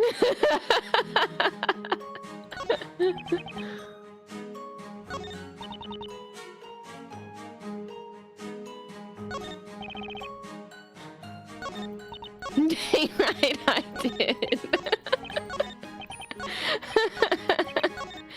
Good Lord Jesus, there's so many of them. There's so many of them. Why have you been guarding that tower? As you might know, that bell tower suddenly appeared out of nowhere about 3 months ago. It was an overwhelming presence, and it looks as if it's been here forever. It's a bad omen. It's the Great Witch's doing. Simply put, the townspeople are scared of it. That is why, Defender. The vigilantes were compelled to step in and keep an eye on that tower in order to ease the minds of the townsfolk.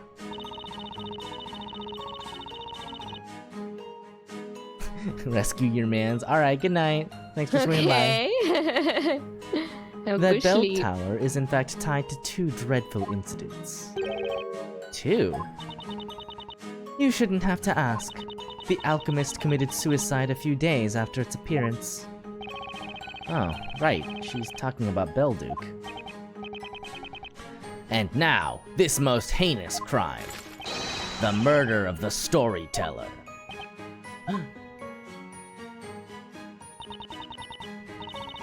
The bell tower is cursed. 'Tis the curse of the Great Witch. The next witness, continue the testimony.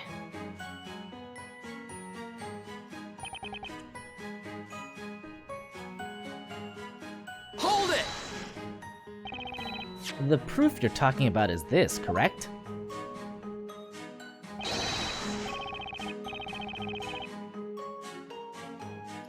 Yes, that's it. That's the pendant the accused is always wearing. It's proof that she was at the crime scene. The strap on this thing has been torn. Of course it has. Otherwise, she wouldn't have dropped it. Right, but there must be a reason why it's torn. It wouldn't just snap on its own.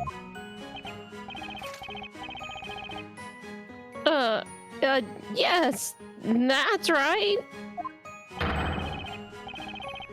You there, you rascal! I mean, defender! Yes? You no good, good-for-nothing, useless swine! You're doing it again, huh? You're insulting the vigilantes! What? God. Someone tore the pendant from the girl's neck, huh? And you have the temerity to suggest it was us. That's what you wanted to say, isn't it? That we did it. No, that's not what I... When this trial is over, we will hold our own trial in which you will be the accused. Oh my god. One more reason to prolong this trial as long as I can. Hold it! Are you sure about that? Sure, I'm sure. And anyway, I'll be honest with you. Ever since I started guarding the tower a few months ago, not a single person, suspicious or not, has come near it. No one but us. Really? No one even approaches us for a chat when we're on duty. People almost treat us like we're not even there. It's so very lonely out on the job. So cheerless. What he said. Cheerless. Lonely. You have no idea how sad it can get guarding that tower. It's very sad. Oh, it is. You'd think people would be interested in a highly suspicious bell tower like that. But no! I mean, what's that about? Isn't their job to keep people away from the tower anyway? And so it goes without saying, the vigilantes haven't seen anyone enter the bell tower. And you know what that means. But footprints appeared on the steps. Hold it! Hold on a minute. You saw the footprints on the steps too? Yeah, muddy footprints left by one person, from the entrance all the way up. The footprints you saw, are they the ones shown in the sketch? These are the footprints from the bell tower, yeah. And when did you notice those footprints? After the rain, but still quite some time before the incident. Wait a second, Lywood. I don't remember you reporting this to me. Huh. Yeah, that's right. I didn't report it. Lywood, why not? I thought you were serious about your duty, at least compared to the others. Why did you neglect to report that? Oh, you're right, Captain. It was out of character. I'm sure there was a good reason why I didn't report it to you. Ah, it's no use, I've forgotten. I think I'd remember if someone could give me a clue. That guy! It's like he's teasing us! We can only hope he remembers what it was. But his testimony did give us some new info to go on. The culprit entered the bell tower soon after the rain stopped. My man. You're, oh, yeah, Mr. Shaky, right? Come on, buddy. Keep it together. Yes, Shaky's the name. Are you feeling okay? Yes, perfectly peachy. Looks can be deceiving. Did you see anything around the time of the incident? I've told you. My eyes were hazy. I was dizzy. And the ringing in my ears like the crying of a girl. That's okay, that's all I wanted to know. But what I'd like to know is how Mr. Shaky got into the vigilantes in the first place. It's a good question. Maya, maybe it's better not to ask.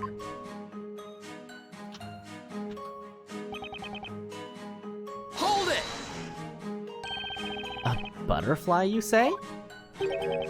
Yes, a butterfly, happily fluttering around, watching us from above.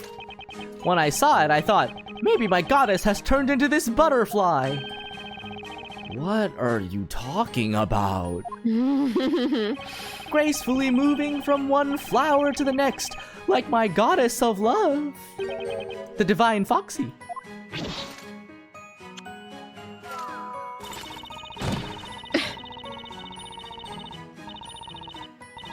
I'm the Steel Angel, gracing the vigilantes with my sweet presence.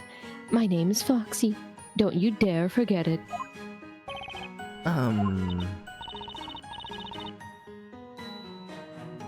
Nick, about that butterfly.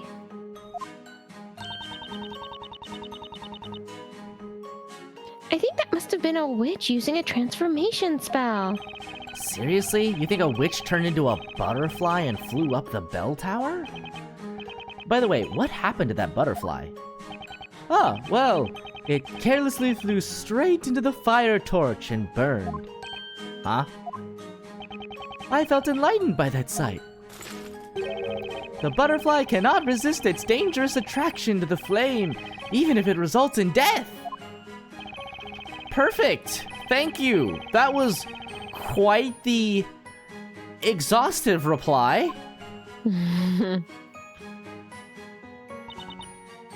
Hold it! So, you have steel high heels. Yes, boy. See, Foxy's heels are always polished to sparkle. Wow, I can see myself in the reflection. They're like mirrors. Did you notice anything suspicious during the incident?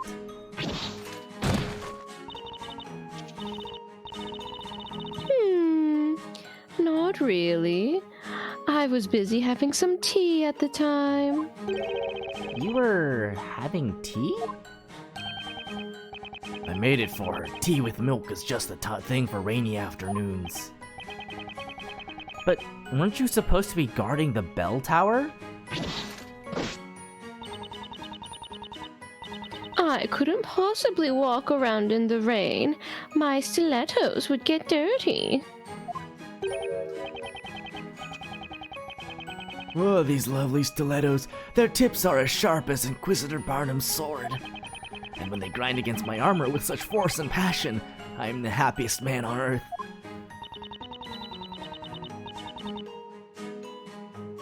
Would Would you like me to squish you under my stilettos? Just say the word. No, I'm fine, thanks. It's not every day someone offers to tread on you. Maybe it's a labyrinthian custom? I get walked all over in court often enough as it is. Hold it! I have no idea what you mean. You are such a hopeless man. Actually, all men are. Don't you also dream of feeling that beautiful, pointed tip of her shoe brutally digging into your back? Do you, Nick? No! Anyway, you mentioned us. Are there more fans of Foxy's? Yeah, sure there are. Servius is one of us. Oh, Servius is one of us too. yeah. I suspected he meant that guy. Picked a weird time to tune back in. You picked the perfect time to tune back in. Welcome back to the Women Respecting Club! Here we respect women! And we're hydrating.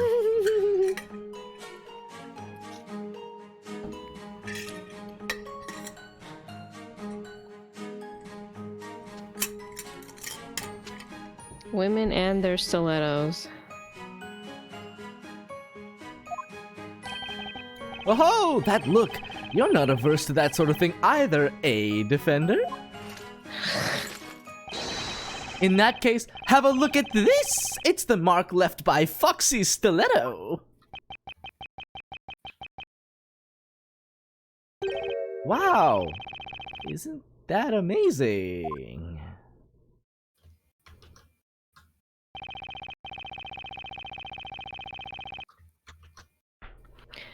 I must say, you've been quite beautifully trodden on there. See how exquisitely it tapers to a point? This deserves to be called art. Oh, I'm so jealous, Servius. Such charming beauty born from dirty mud. Okay, about that muddy footprint.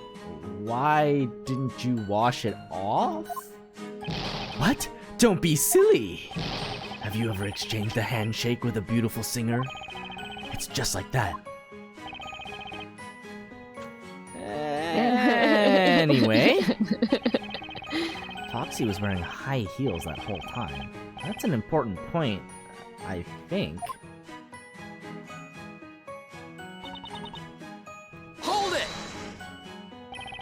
You discovered the intruder. Can you tell us more about that? It's Zibil Childhood Tutorial. Excuse me? If you want to ask me something, address me by my name. Make fun of me cause I'm a bear and I'll make you regret it. Oh, okay. Zibil Chun Chuck Mill? Can't get right, can ya? I'm not talking to you anymore. Oh, come on. Zibil Chowtun Chun Chumil, can you please tell us what you know? This evening, during the incident, what did you see? Sure. I saw the witch's footprints, that's what I saw. Good job, Maya, but how? And Zibil Chowtun sounds kind of Mayan?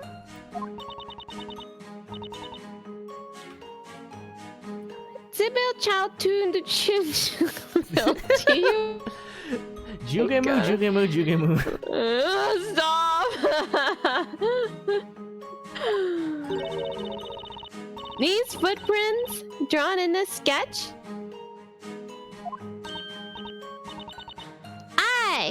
Aye, those are the ones. And then, what did you do after discovering the intruder? What? The chief told me I had to report an intruder I saw, right? Hang on! Excuse me, Mr. Boystrom? Oh! Oh! Oh. What's this out of the blue? Have some respect for the vigilantes! Oh? Is there anything you'd like to comment on from number 9's testimony? Comment? Ah, well, certainly. I remembered about his report. Strange footprints appeared on the bell tower staircase. Why didn't you investigate as soon as it was reported to you?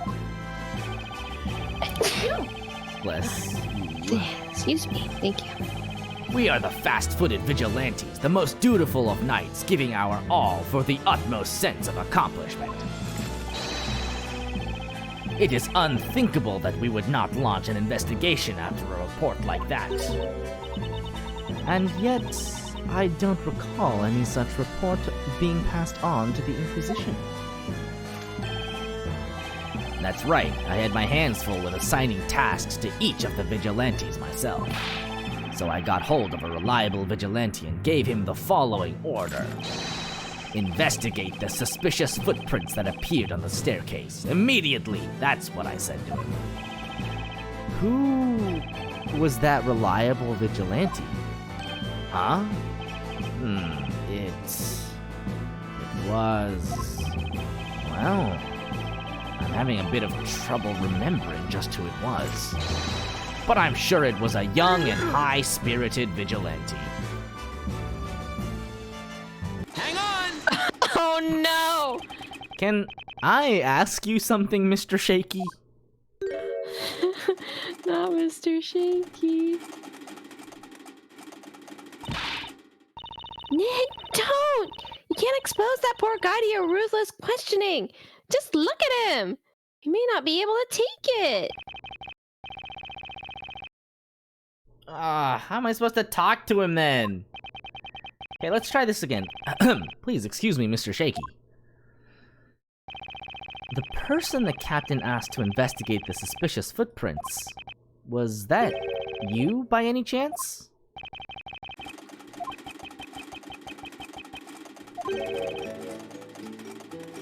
Yes. What?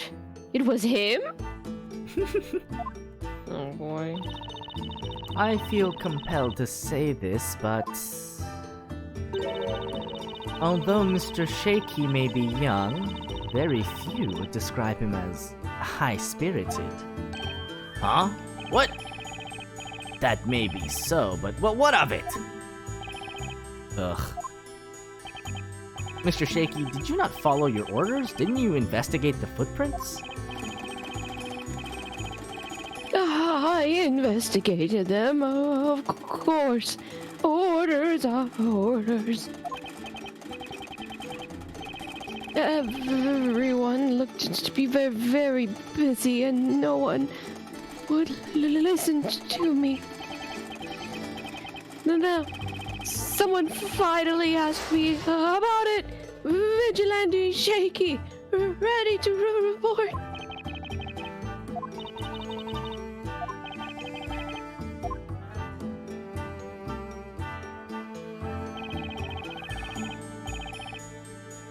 That was a very convoluted testimony.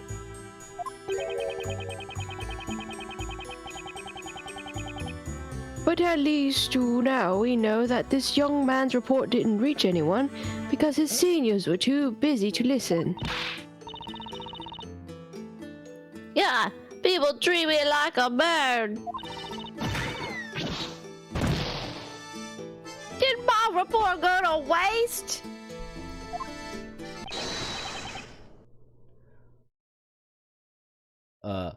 Now I remember. Huh? What are you talking about? Yes, I saw them. I saw the muddy footprints in the bell tower. But I didn't report it to the chief. And now I remember why I didn't report it. If that is the case, you will add it to your testimony. Yes, my lord.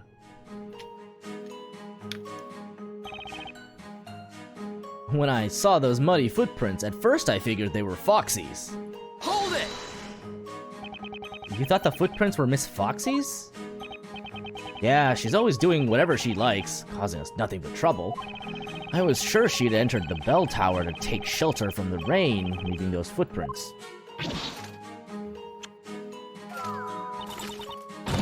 Excuse me, boy. How could you think that? That place is off limits, isn't it? I take orders seriously, and I value obedience.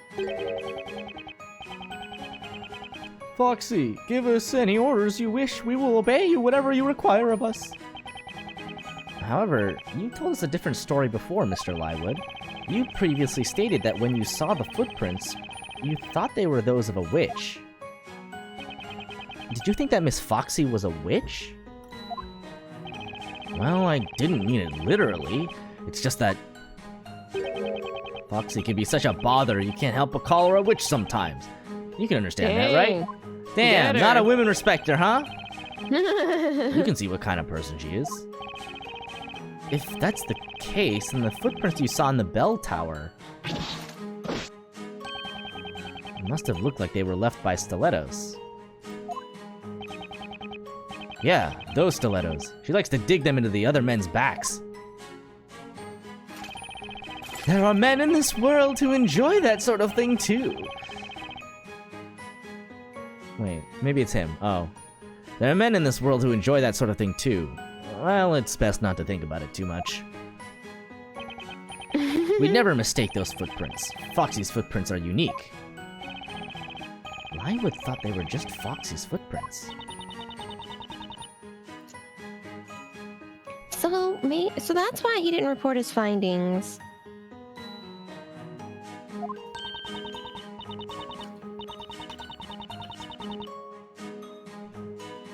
In case you want to know, they weren't mine.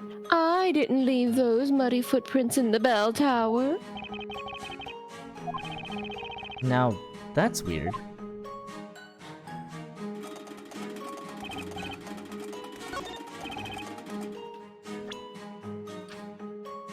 Objection! You seem pretty sure that the footprints in the bell tower were Miss Foxy's. In other words, the footprints you saw were stiletto footprints with pointy tips. Yeah, pointy. They were hers for sure. And yet, we have a sketch of the footprints as they were found after the incident.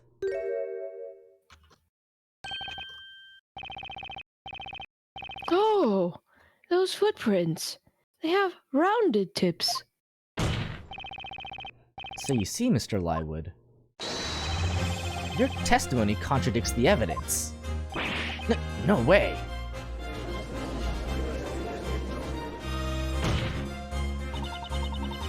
That sketch was drawn by the court illustrator based on how we found the crime scene immediately after the incident.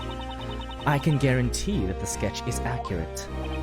Well, I saw what I saw. There's no way I was wrong. How can you say that? The reason is pretty simple.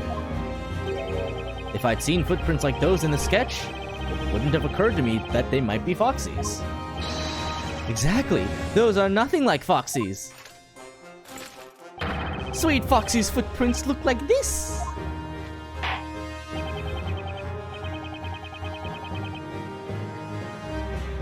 This is quite puzzling. Perhaps the defense can explain this contradiction. Only one trail of footprints was found in the bell tower. One of the witnesses claims the footprints had pointy tips, but the court illustrator's sketch of the crime scene shows they were rounded. Is the witness's account correct? Or is it the sketch that shows the truth? What if they're both correct? Bam! Both the witness and the sketch are correct, Your Honor. What? Two different types of footprints were observed in the bell tower. Now, if neither party is mistaken, it means that two trails of footprints were left on the stairs. Objection! It's so obvious I shouldn't have to mention it. But if you trust that the sketch presents the facts accurately, there was only one trail left on those steps. You can see it quite clearly. Objection! Actually, it's possible that the sketch is showing 2 trails.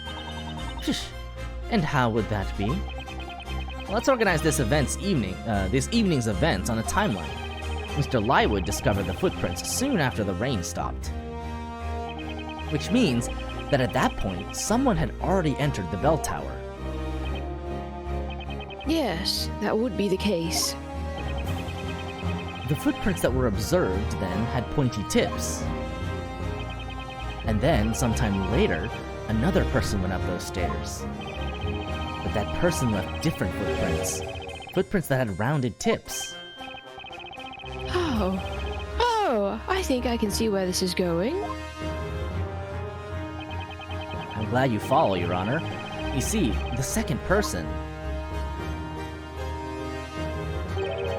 walked on the footprints that had already been left, perfectly covering them up as they went. What? This explains why only one trail of footprints was left. Objection! Preposterous. That's just too far-fetched. What makes you say that? Even we can tell you that much. There's no way that there were 2 intruders.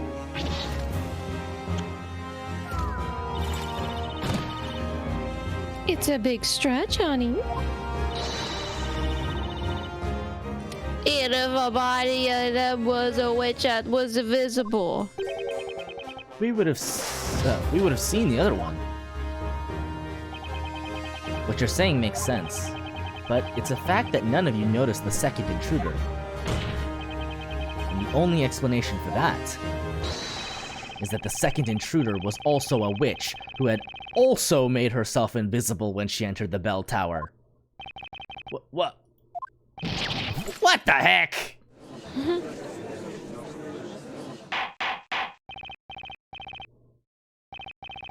Order! Order! Order! There were 2 witches. Objection! Ludicrous. Are you honestly suggesting that 2 witches managed to sneak into the bell tower? It may seem ludicrous to you, but you can't say it's not a possibility.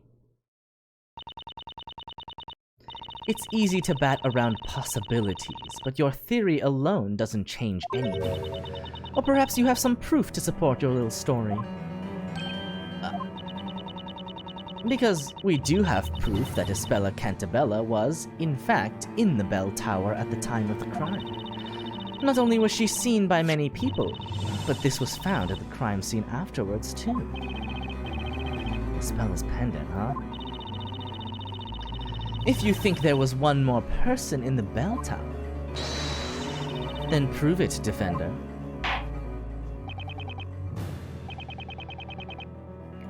Very well then. The defense shall present evidence. Do you have proof that someone other than the accused was in the bell tower? Robe. Take that! Yeah. Oh, that's a, oh, what is it?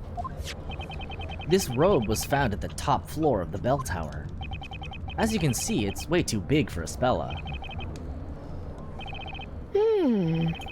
Yes, indeed. It would seem to belong to a much taller person. Vigilantes, I'd like you all to confirm something for me. You've been guarding the bell tower ever since it appeared, correct? Indeed we have, sir. Had anyone ever gone up the bell tower before the incident this evening? No, of course not. What would be our purpose if we freely allowed people inside? Suspicious or not, sadly no one ever approaches our bell tower. I see, but then... how did this robe get up there? Do you get it now? There must have been a second witch in the bell tower.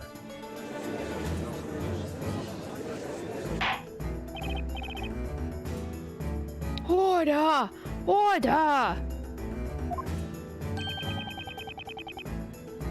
So there were 2 witches inside that tower? Exactly, Your Honor. It's true that the defendant was seen in the bell tower at the time of the crime. But if another witch was present too, it's impossible to say for sure that it was Miss Cantabella who summoned the fire dragon.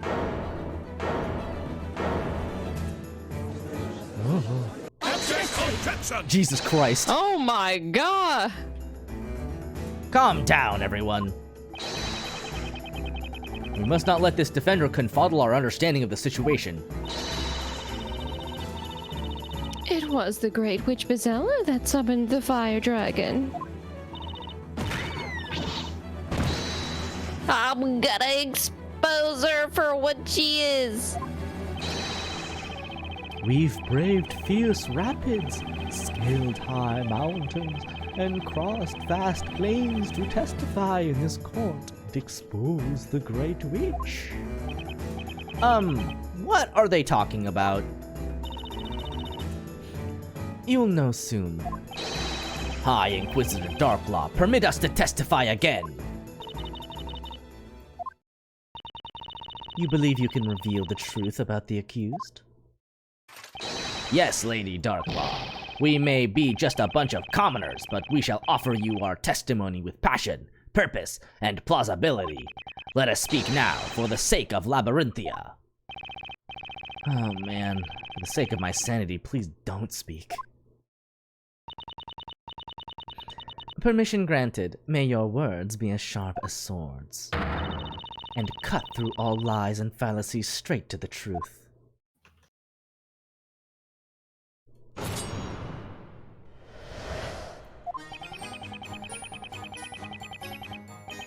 Okay, I'm gonna let's take a little pee break before we continue onwards.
la.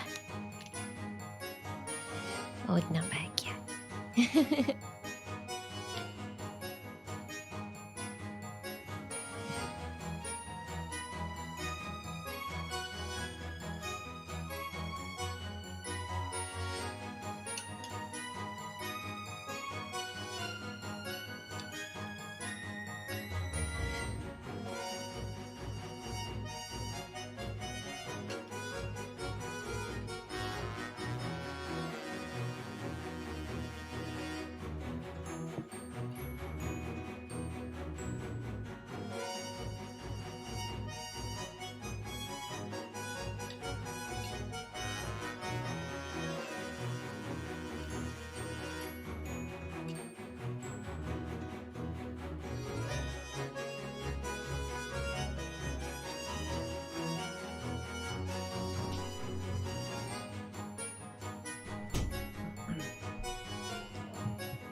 Alright, I'm back.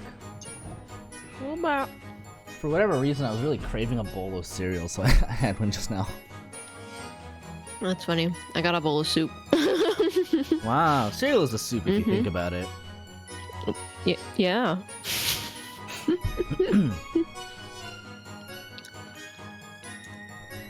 The storyteller finished speaking to the crowds at the town square in the evening. That's when the Great Witch appeared.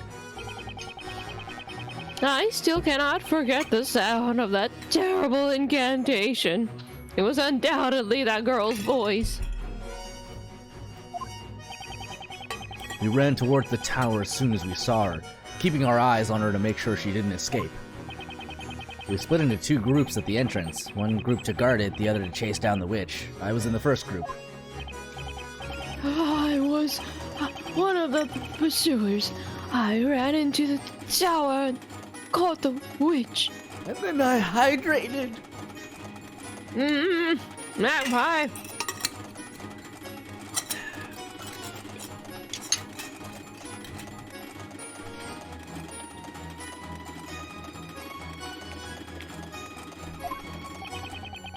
There was no one but us at the crime scene. We captured the girl. There was nowhere for anyone to hide there. There was no other witch, I'm sure of it. I was guarding the entrance. The door locked. That's right, young one. The fateful bell tower. The fateful incident. We saw them with our own fateful eyes.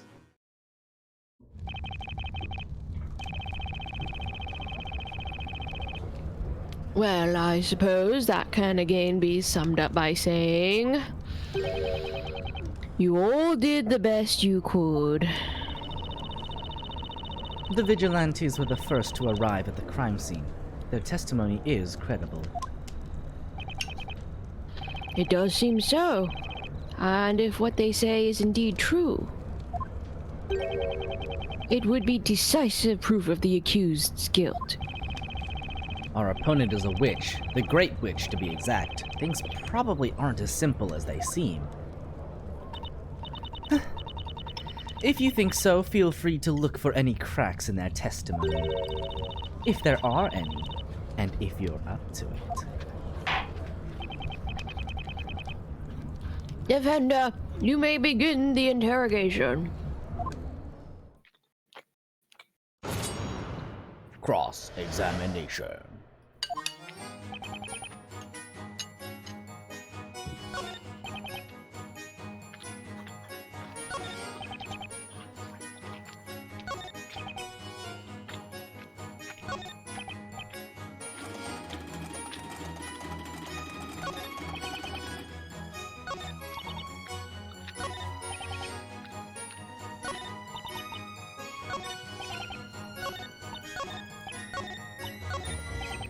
Well, nothing for it, but just press every statement.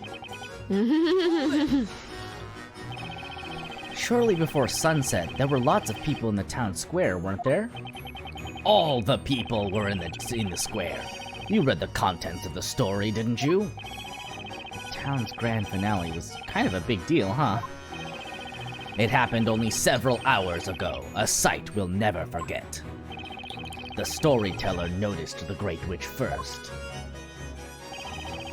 She appeared at the bell tower, and she conjured a flame above her finger. The storyteller fixed his gaze on that flame, but it was already too late. The Great Witch uttered the incantation. Grandma.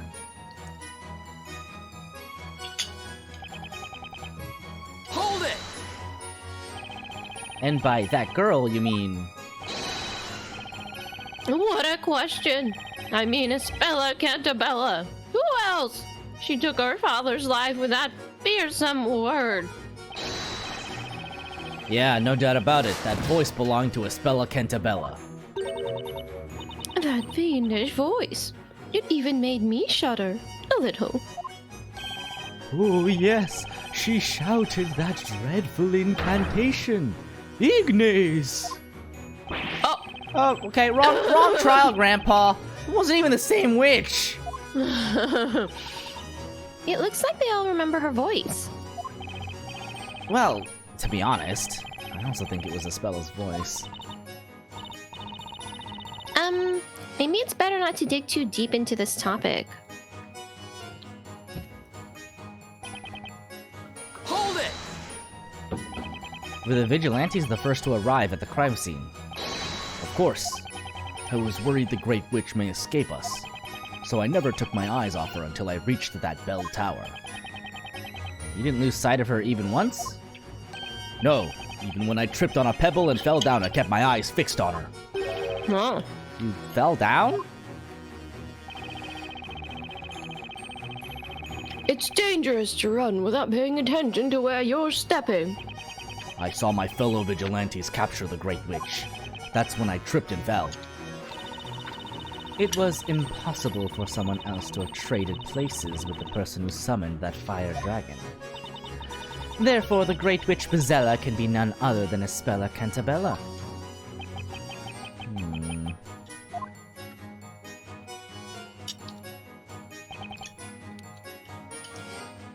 Hold it! Can you tell me which vigilantes were guarding the entrance? It was me and Lotta Lance. The rest went after the witch. Right, Lotta Lance? Yeah, I think that's right. What? What about me? I was there with you. I was guarding the entrance with you. Yes, now that I think about it, it was quite a scene. Quite a scene. If you want to know more, why don't you ask the kid? I'm fairly certain that I too was there, guarding the entrance. Well, wherever I may have been, the winds that blow over plains will have blown just the same. These guys aren't the best when it comes to teamwork.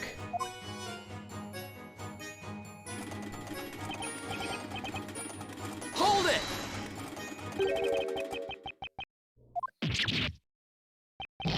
You did it? You caught the witch? She was as if in a daze. I, too, was in a daze. And then I seemed to fall unconscious. When I came to, it seemed that I captured her. That means you climbed the tower before anyone else? Yes, that's correct. Let me tell you, this guy's the fastest among us. Runs at breakneck speed. Number 5 is very light. I'm quite jealous of his feathery build. Maybe that's how he gets injuries. He runs so fast, he breaks his own bones. I just don't know what to say. He's the picture of speed. Hold it! Speed. Are you sure there was no one else? Very sure, there were only 2 people on the top floor. Huh? Okay, wait a second. You said 2? Yes, too. It was me and my sweet Foxy. What? I'm in love. All my attention is directed at Foxy. That's a weak excuse. There were several other vigilantes at the crime scene too, weren't there? Yeah, probably. But that means nothing to me. To me, there is only Foxy. That's my romantic interpretation of events. I wish you would testify about what you've actually witnessed. Hold it! How can you be sure there was nowhere to hide? The whole city was watching the tower at that time.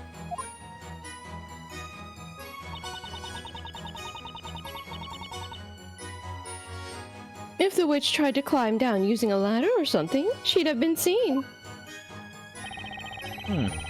That's a fair point. But we're talking about Bezella here. She could have become invisible and flown out of the bell tower, you know. It'd be child's play for Bezella, since she can use any spell she wants. Right. The Great Witch Bezella could have escaped with ease. And yet, Espella was caught at the crime scene.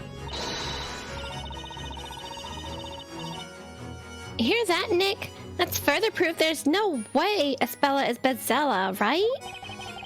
It's hardly conclusive. I mean, if that was enough to convince everyone, we wouldn't be having this trial. But there's something in Foxy's testimony that keeps nagging at me. Was there really no place to hide? Can any evidence in the court record confirm that?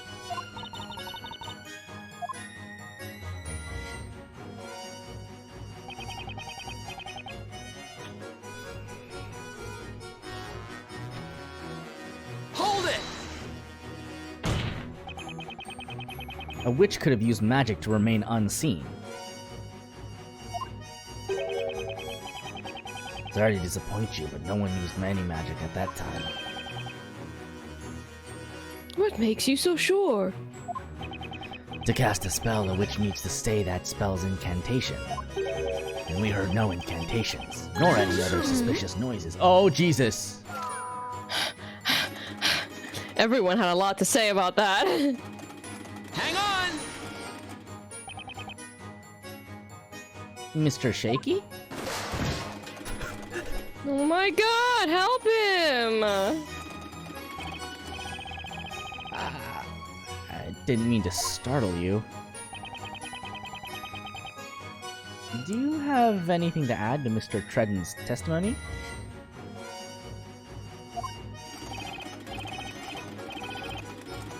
Oh, yes.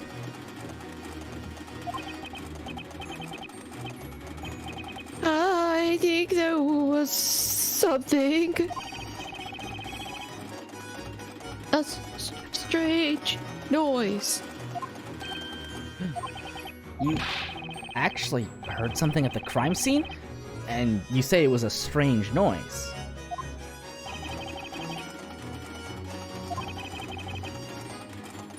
Yes.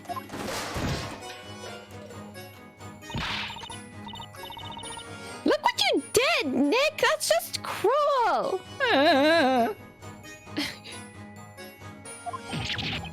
I didn't do anything!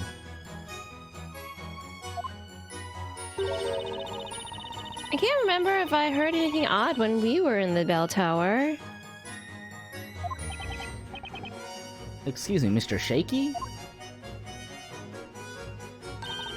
Oh no. Oh my god. He's down for the count! It looks like we're temporarily one witness down. Let's give him a break. Maybe someone else heard that noise. Number 8 said he didn't hear anything unusual. But it wasn't only Shaky that seemed to have a different opinion on that matter.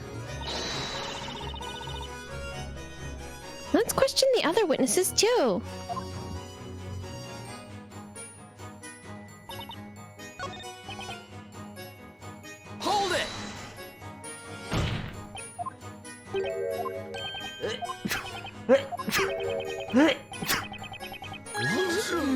Less.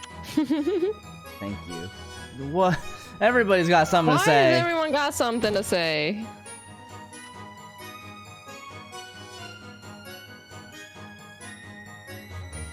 Hang on! Miss Foxy?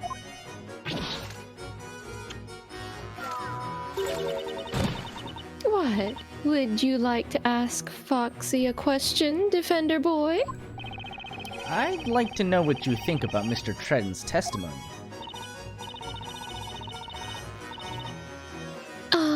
I have this little pet theory, you know. He's saying that since he didn't hear the incantation, the witch didn't cast a spell, no? The legal equivalent to several people are typing in Discord, yeah. Yeah, she didn't, so she couldn't turn invisible, see? Well, that would make sense. But couldn't she have simply cast the spell earlier? Huh? If she was invisible from the start, of course we didn't hear that incantation.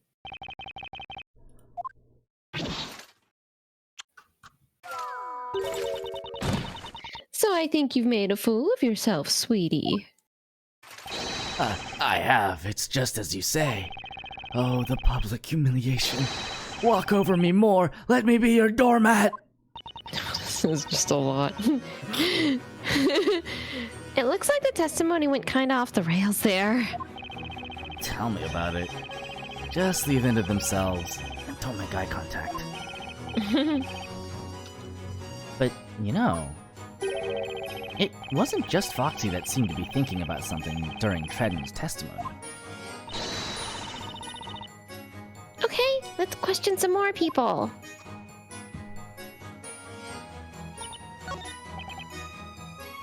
Hold it!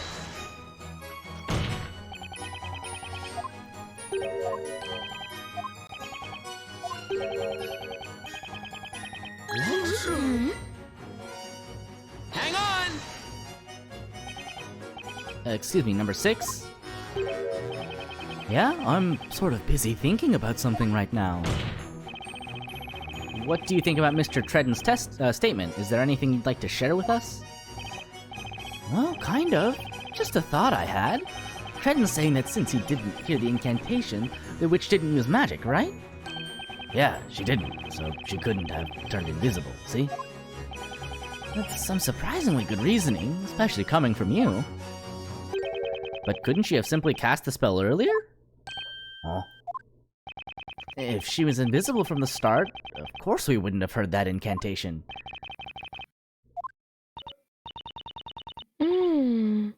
My, aren't you the smart one, Servius? You took the words right out of my mouth. I was thinking the same. Out of Foxy's mouth? Oh dear, I feel like I'm melting inside. Watch me bask in Foxy's love, Tredden.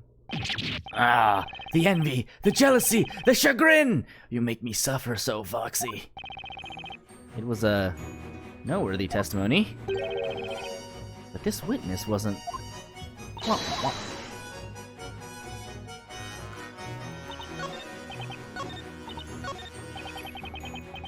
Hold it!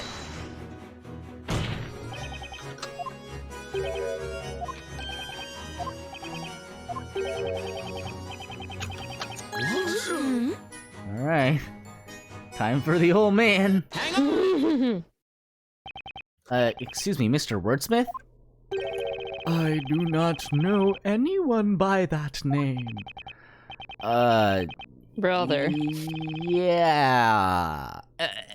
Anyway, would you like to comment on Mr. Tredden's testimony?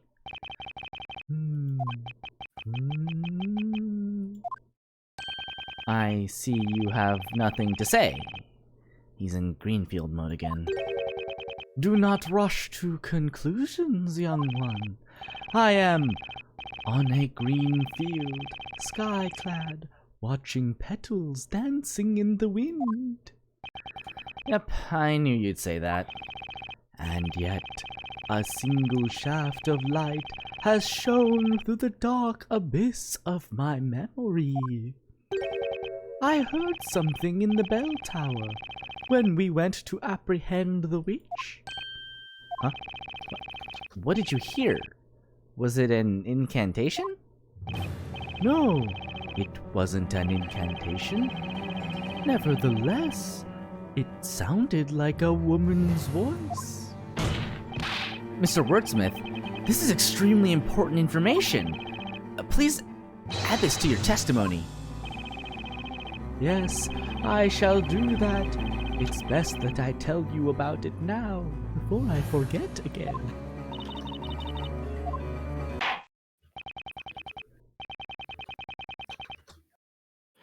As the defender requested, you will now testify about the sound you heard.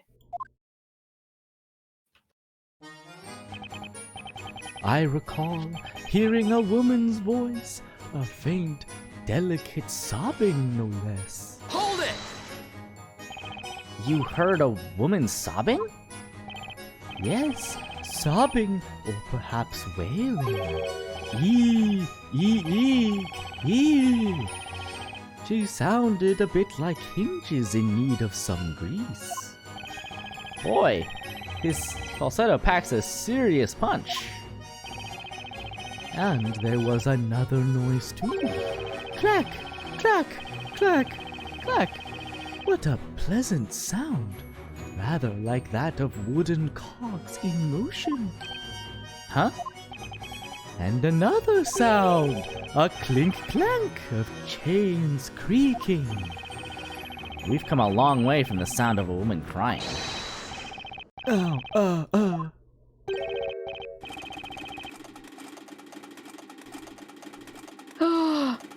I remember now. A woman's scream.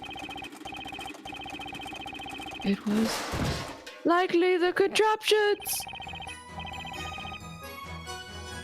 On second thought, I heard it too. I remember a certain wailing, creaking noise flowing through the air. And when did you hear it?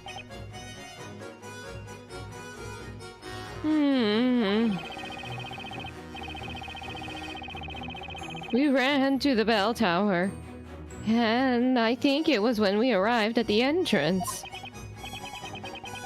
Indeed, only the quickest of us got there in time to hear it. Mr. Wordsmith is a fast runner? Gotta be honest, Nick, I never saw that coming. Yeah, me too. I think it might speak more for the slowness of the other vigilantes. Anyway, we've got a new piece of info. The vigilantes heard some noises resembling machinery in the tower. I wonder what was making all those eeks and cleeks and clanks. Was there any machinery up in that bell tower? Now's the perfect time to present something that may have some connection to those noises.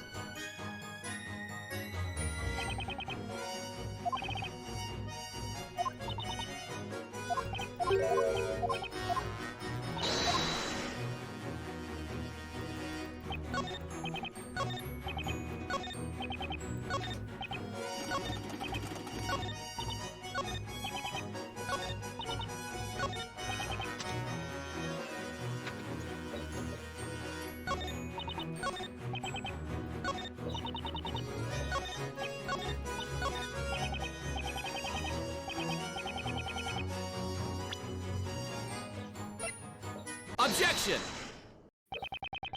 The defense has a theory regarding the source of those strange sounds. It was most likely this. This mechanism is on the middle floor of the bell tower. That reminds me, there was some contraption up there, unlike anything I'd seen before. That's right, Chief. We never touched it, though. How about we try operating that contraption to see what it does? We might just be able to reproduce the sound that Mr. Lottolance heard at the crime scene.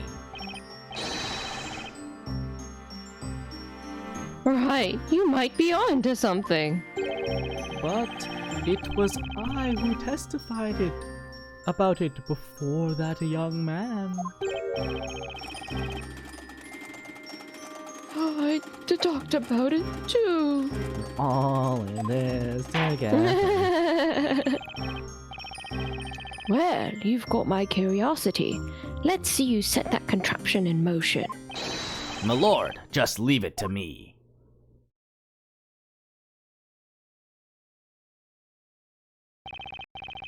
Get ready, everyone. Prick up your ears.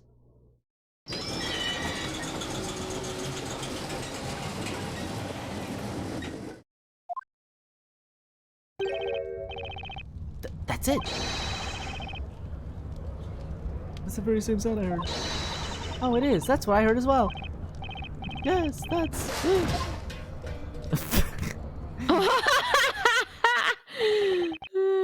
As you've all seen, or rather heard, it's clear that device was operating shortly after the incident. Objection!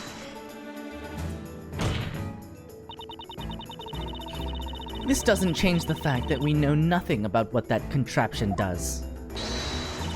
Your demonstration hasn't led us to any valuable conclusions.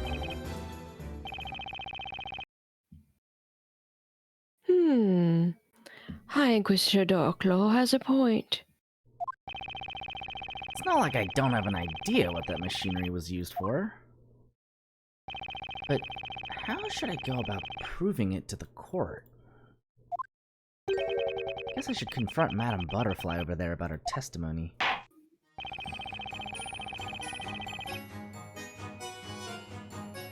It seems we've wasted a lot of time over nothing.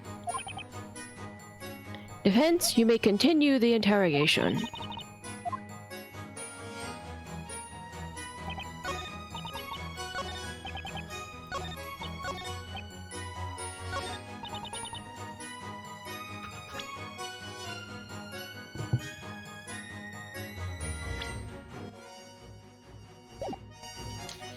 Objection!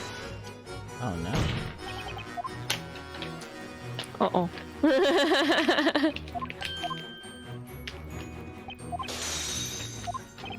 That's fine. I guess we'll just press?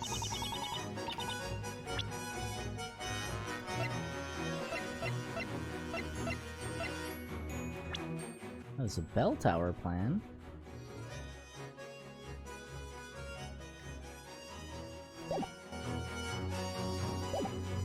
Hold it!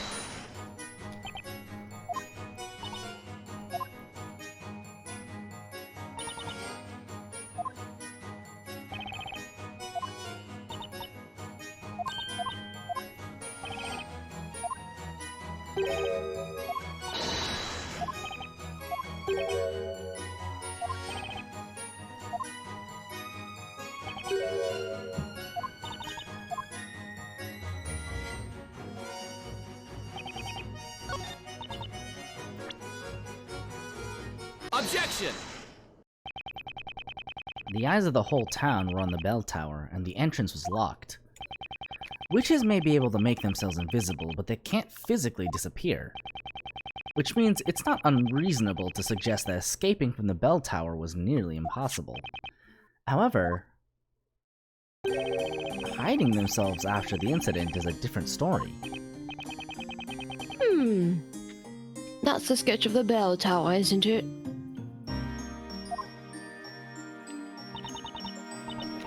Most fascinating. Well, Defender, how about you show us? Enlighten us as to where exactly the witch could have hidden.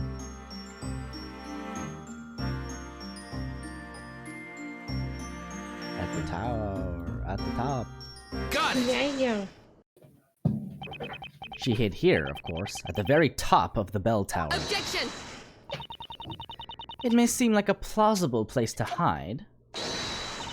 However, that part of the bell tower is inaccessible to anyone. The stairs don't go up as far as the belfry. Objection! Remember our demonstration a little while ago. Demonstration? Are you referring to that silly contraption? Objection! That contraption serves a very specific function. The plan of the bell tower shows no stairs leading up to the belfry. Now, if you think about it in relation to the plan, it's obvious what this contraption is for. It's a mechanism enabling access up to the belfry. What? Is that what it is?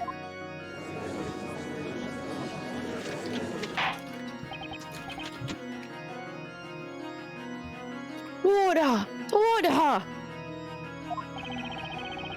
Another witch was in the bell tower when the incident happened. And the reason she wasn't discovered is because she used that contraption to reach the belfry and hide up there. Objection! Hold your horses, Defender. You seem oblivious to the contradiction in your reasoning. What do you mean? I'm talking about your little demonstration earlier. Yes, the device was set in motion and made some strange noises. And yet, that's all it did. That's right. Nothing else happened. If it was a device for accessing the top of the tower, then why didn't it take us there? Ergo, that contraption is of no relevance to this case. Which brings us back to my erstwhile conclusion. That there was no other witch. Objection! It's too early to say that, High Inquisitor. And why is that? Sure, our demonstration didn't show it, but maybe the device didn't work because it wasn't used correctly. What? Why do you think so?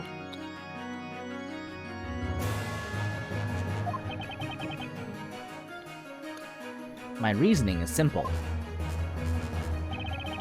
Let's just say it would be troublesome if just anyone could go up and sound that bell. So it's reasonable to assume that access to the belfry would be restricted. In other words, a special key would be needed. A key? And I think I know just what that key is.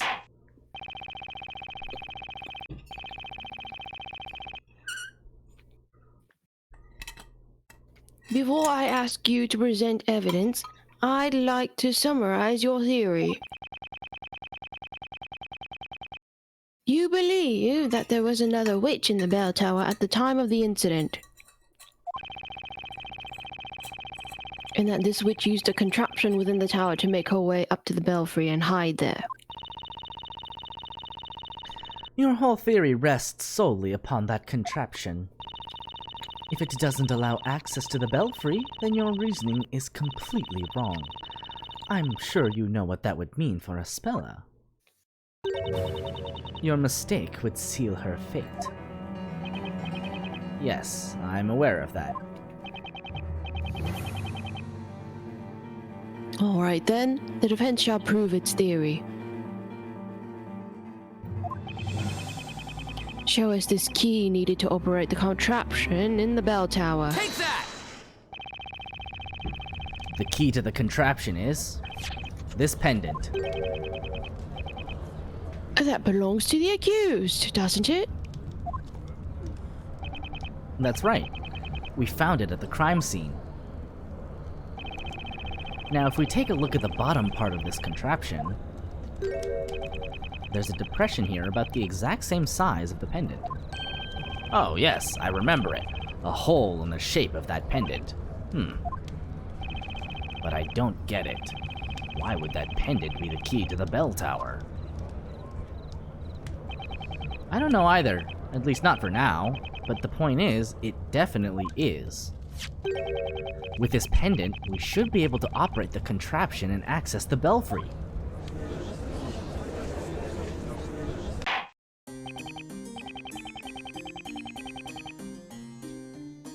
Well then, the court will grant the defense a chance to prove its assertion.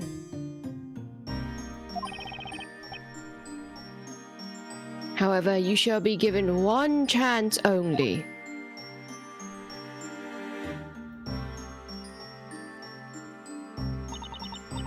Are you ready, Defender? Make sure you are prepared for the consequences of a mistake. This will be your only chance. If it doesn't work, that will be the end of it. Yes, I'm ready. I've got to be right about this.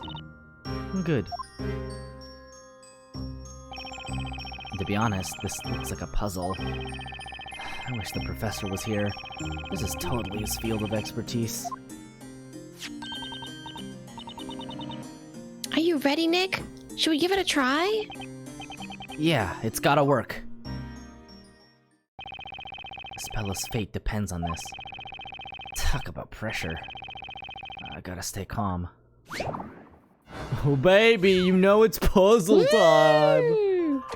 Oh, Lord Jesus. Pendant light is reflected by the blue gems on the circumference of the gears of the machine. Each gear will rotate 90 degrees when turned. Rotate the gears to align the blue gems and redirect the light. The large central gem will only reflect light when in the vertical position, and when rotated, light must hit the red gems on either side at the same time.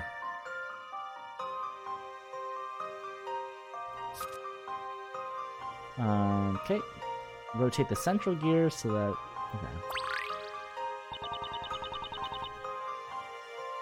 Okay, Nick, let's give this thing a shot.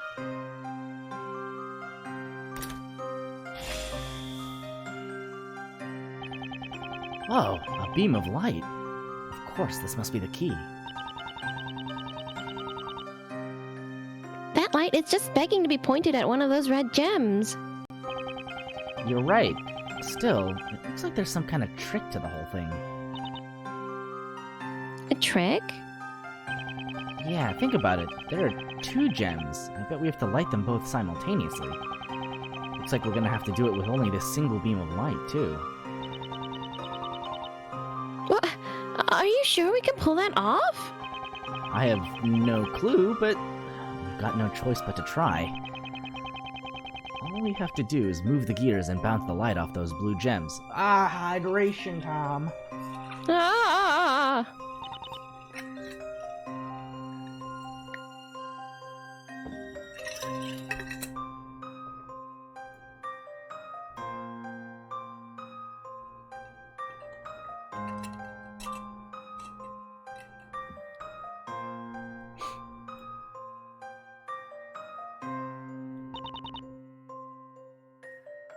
No time for the jitters, Nick.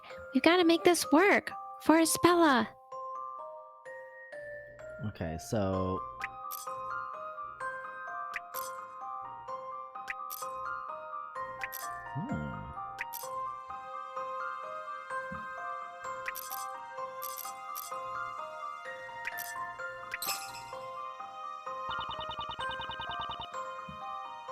Did you see that? It lit up for, like, a second.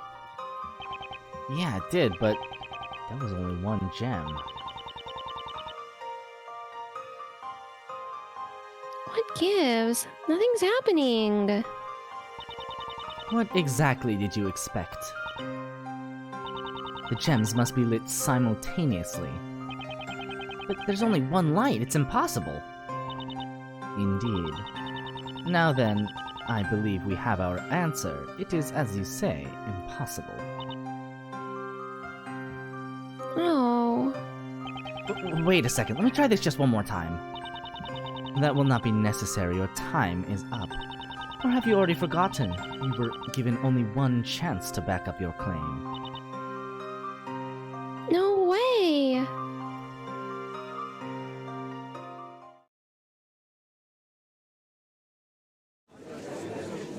Hi, Trist. Hi, Trist. In the end, the defense has failed to prove its theory. The contraption cannot be operated with the pendant. But the pendant fit right into the mechanism. There's no way that's a coincidence, but still. No matter how much I try, it seems impossible to direct the light at both gems simultaneously. It seems your foolish experiment wasn't too much of a waste of time. Huh? While you were tinkering with that contraption, the accused regained consciousness.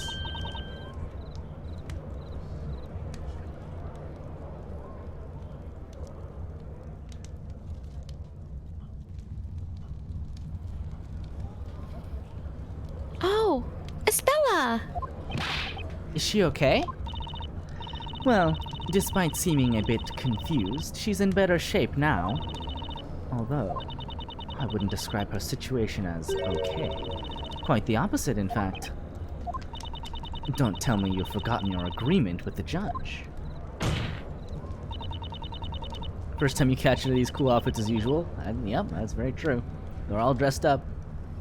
You failed to prove your theory, and so the accused's fate has been decided. There's nothing I can say to that. Attendants, bring in the accused.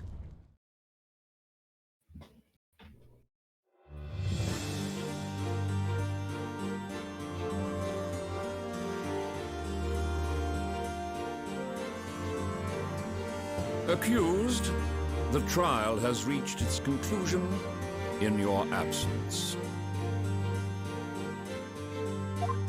The court shall now announce its verdict. The verdict.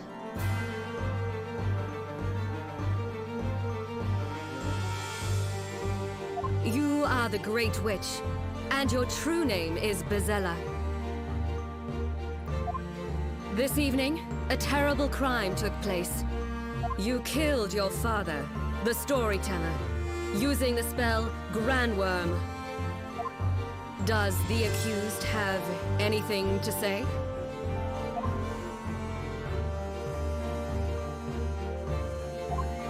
Yes, I am Bezella, the one that brought calamity upon this town.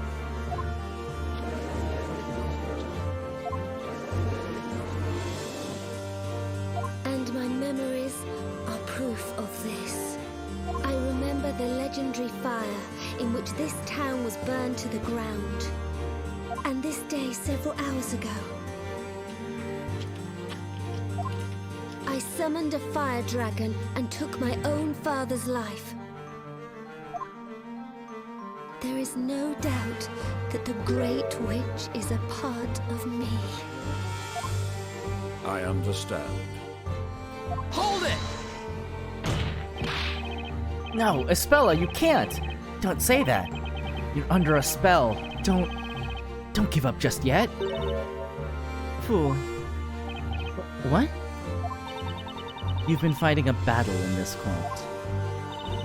You have come here with your logic, finding contradictions to astound everyone. It was your battle, not hers. So, how can you be telling her not to give up when you have already dropped your sword? If you are a true knight of the court, you will fight your battle to the end. Why is she telling me this? It almost sounds like she's encouraging me. Is she waiting for something? No, it's okay, Mr. Wright. Ever since I was little, I can only remember being all alone. But that's not really true. There were people who were dear to me and memories that I cherished. At least, I think there were. But I've already lost all that. They were taken from me the moment I became Bezella. Poor Espella. Since then, I started working at Aunt Patty's bakery. I met Mr. Wright, Maya, Mr. Layton, and Luke. The four of you did all you could to help me. I am truly happy to have met you. But blame for the Great Witch's crimes rests solely on my shoulders. So let's put an end to this now. Bezella must not remain in this town. Thank you, Mr. Wright. Espella. Well then. It's time for the final verdict. Think, Phoenix, think. Isn't there anything I can do? I just need something. Anything that could offer even a single glimmer of hope in this darkness of despair. There's gotta be something, right? Objection!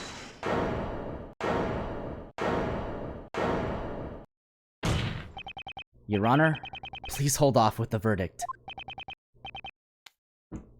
Oh, what's that, Defender?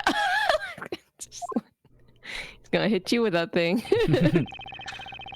It's too early to pass the final judgment on Espella.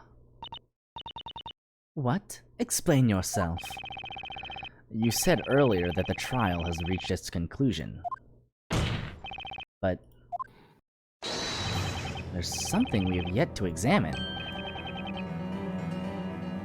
Well, what are you suggesting? Do you mean to say you have some new evidence?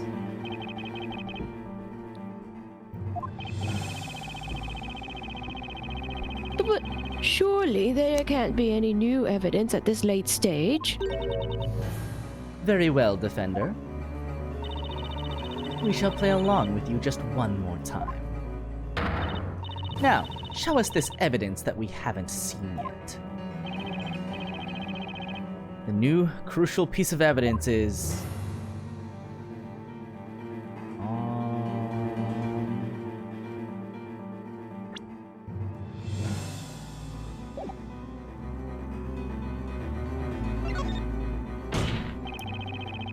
There's only one place where it can be. It's in Espella's possession. I have it. This trial is still quite early. That's true, it's only been going for like an hour. We're not even on the second day! I saw it for a second. Something there that she shouldn't have. An item that contradicts what we've heard. My gut feeling tells me that item is the key to this whole case. Most interesting. I shall enjoy watching you hopelessly struggle through this, like a fish caught in a net.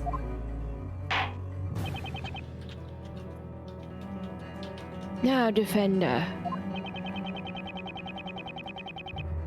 Show us this new evidence that the accused supposedly has in her possession. Got it! Espella, can I see the bracelet on your left hand? Yes, certainly, if you'd like. It's actually a pendant, you know. But the strap got torn somehow when I was up in the bell tower. That's why I've had it around my wrist since. Well, just before this trial started.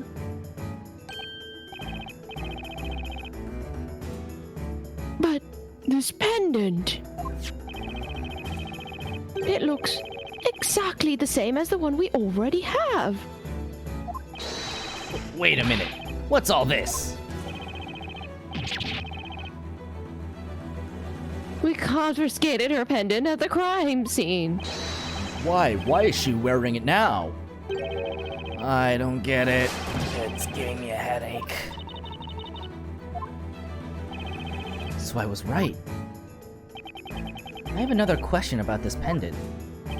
Espella, do you remember when exactly the strap broke? I'm trying to remember, but no, I can't.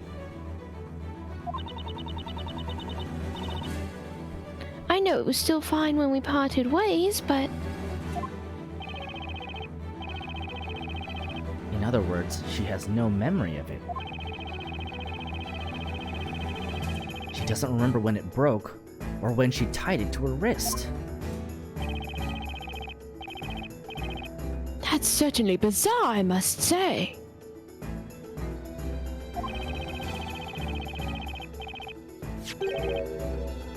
Your pendant has already been submitted as evidence. Objection! And yet, Espella still has her pendant. That's a fact we can all attest to, which means there must have been two pendants to begin with. Really? Objection! So, there are two, and the accused was caught red-handed at the crime scene. Whether this pendant is hers or not, it doesn't change anything. Yeah. She was caught red-handed by us, the vigilantes. You need her claws, yeah. Her cool glove. This pendant proves something crucial to this case. It can't be more crucial than us catching her at the crime scene. The second pendant wasn't dropped by Espella. So, as the defense already suggested, one more person was at the crime scene. What?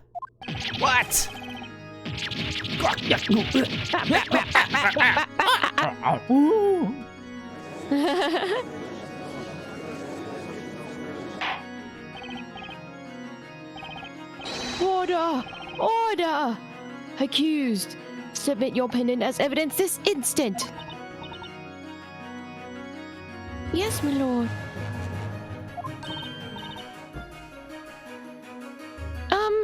Nick? If we have 2 pendants to work with, maybe we can see if that strange contraption will work this time. Now it makes sense. That must be why it didn't work before. Your Honor, the defense would like to try operating the mechanism in the bell tower one more time. What? Why now? The contraption didn't work before because we only had one pendant. But both pendants are needed to operate it properly. Foolishness! Try as many times as you like, it's no use!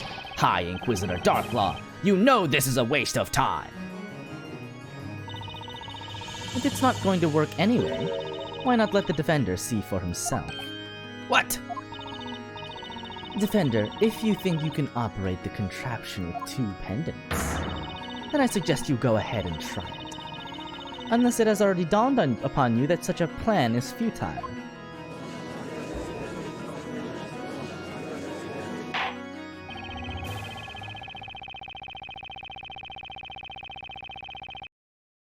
The defense shall be given one more chance to verify its theory about the aforementioned contraption.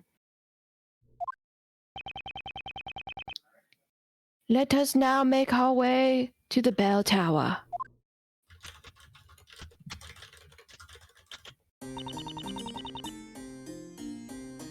This is going to be your last try. I know. Are you not terrified?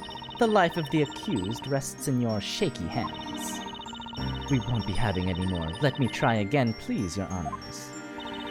Besides, you must be aware that this puzzle may well be unsolvable. I wouldn't have been able to solve a puzzle like this before arriving here in Labyrinthia.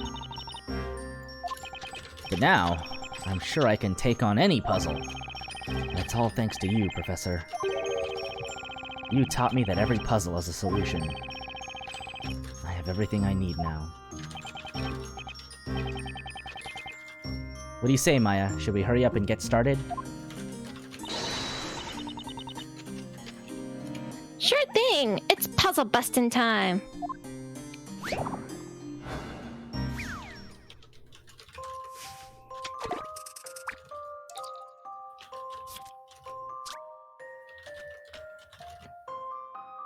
The large central gem will only reflect light when in the vertical position, and when rotated, light must hit the red gems on either side at the same time.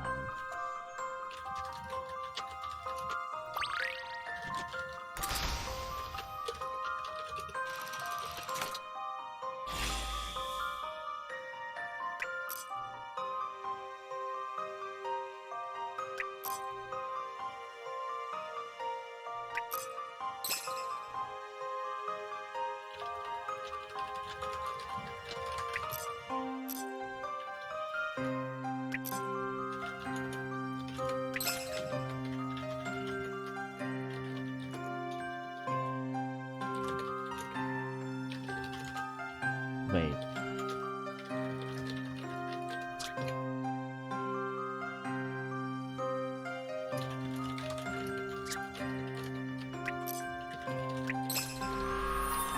Ah. The answer here is obvious. Obvious. Just thinking outside the box.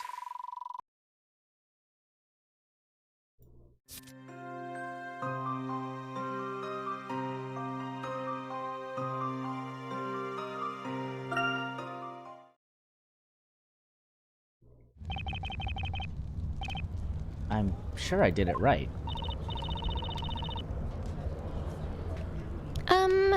Nothing's happening.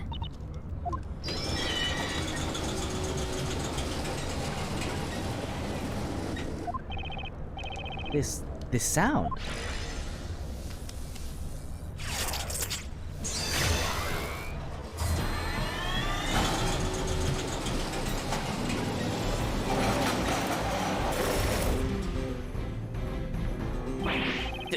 This is... What an astounding contraption. What do we have here? It's still no comparison to the incomparable astoundingness of Mother Nature. Ooh, I'd like to climb up those stairs. I like being on the top. We shall escort you. Good day. Okay, Nick. Let's go see what's upstairs.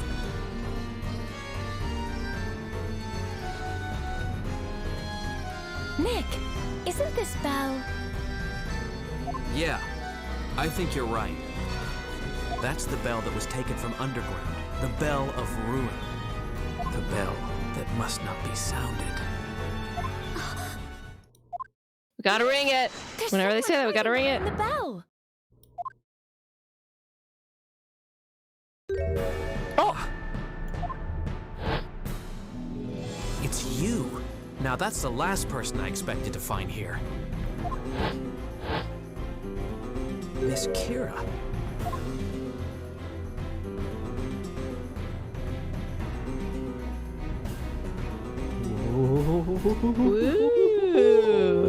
Woo. I'm glad this game didn't actually incinerate ladies. Sure does shock you the first time you see it, huh? Yeah.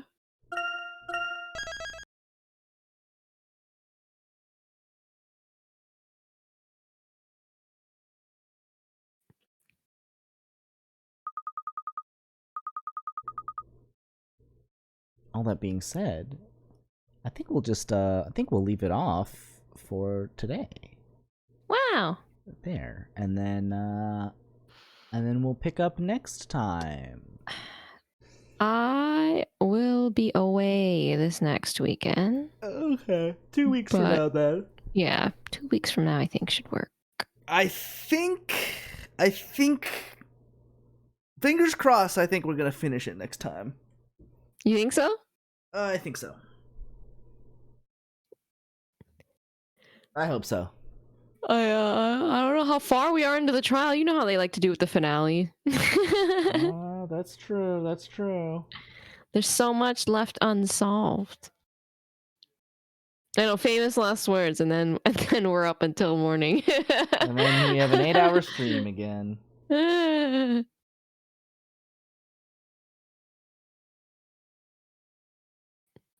But yeah, I think it should be.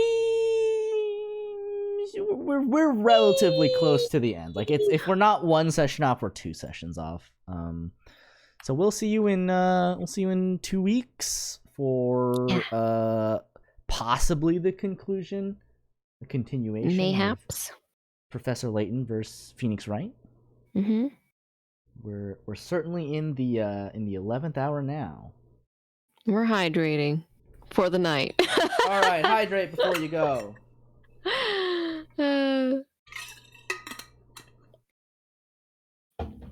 Thank y'all for joining us. Thanks for coming. Yay. Bye. Yeah. Bye-bye.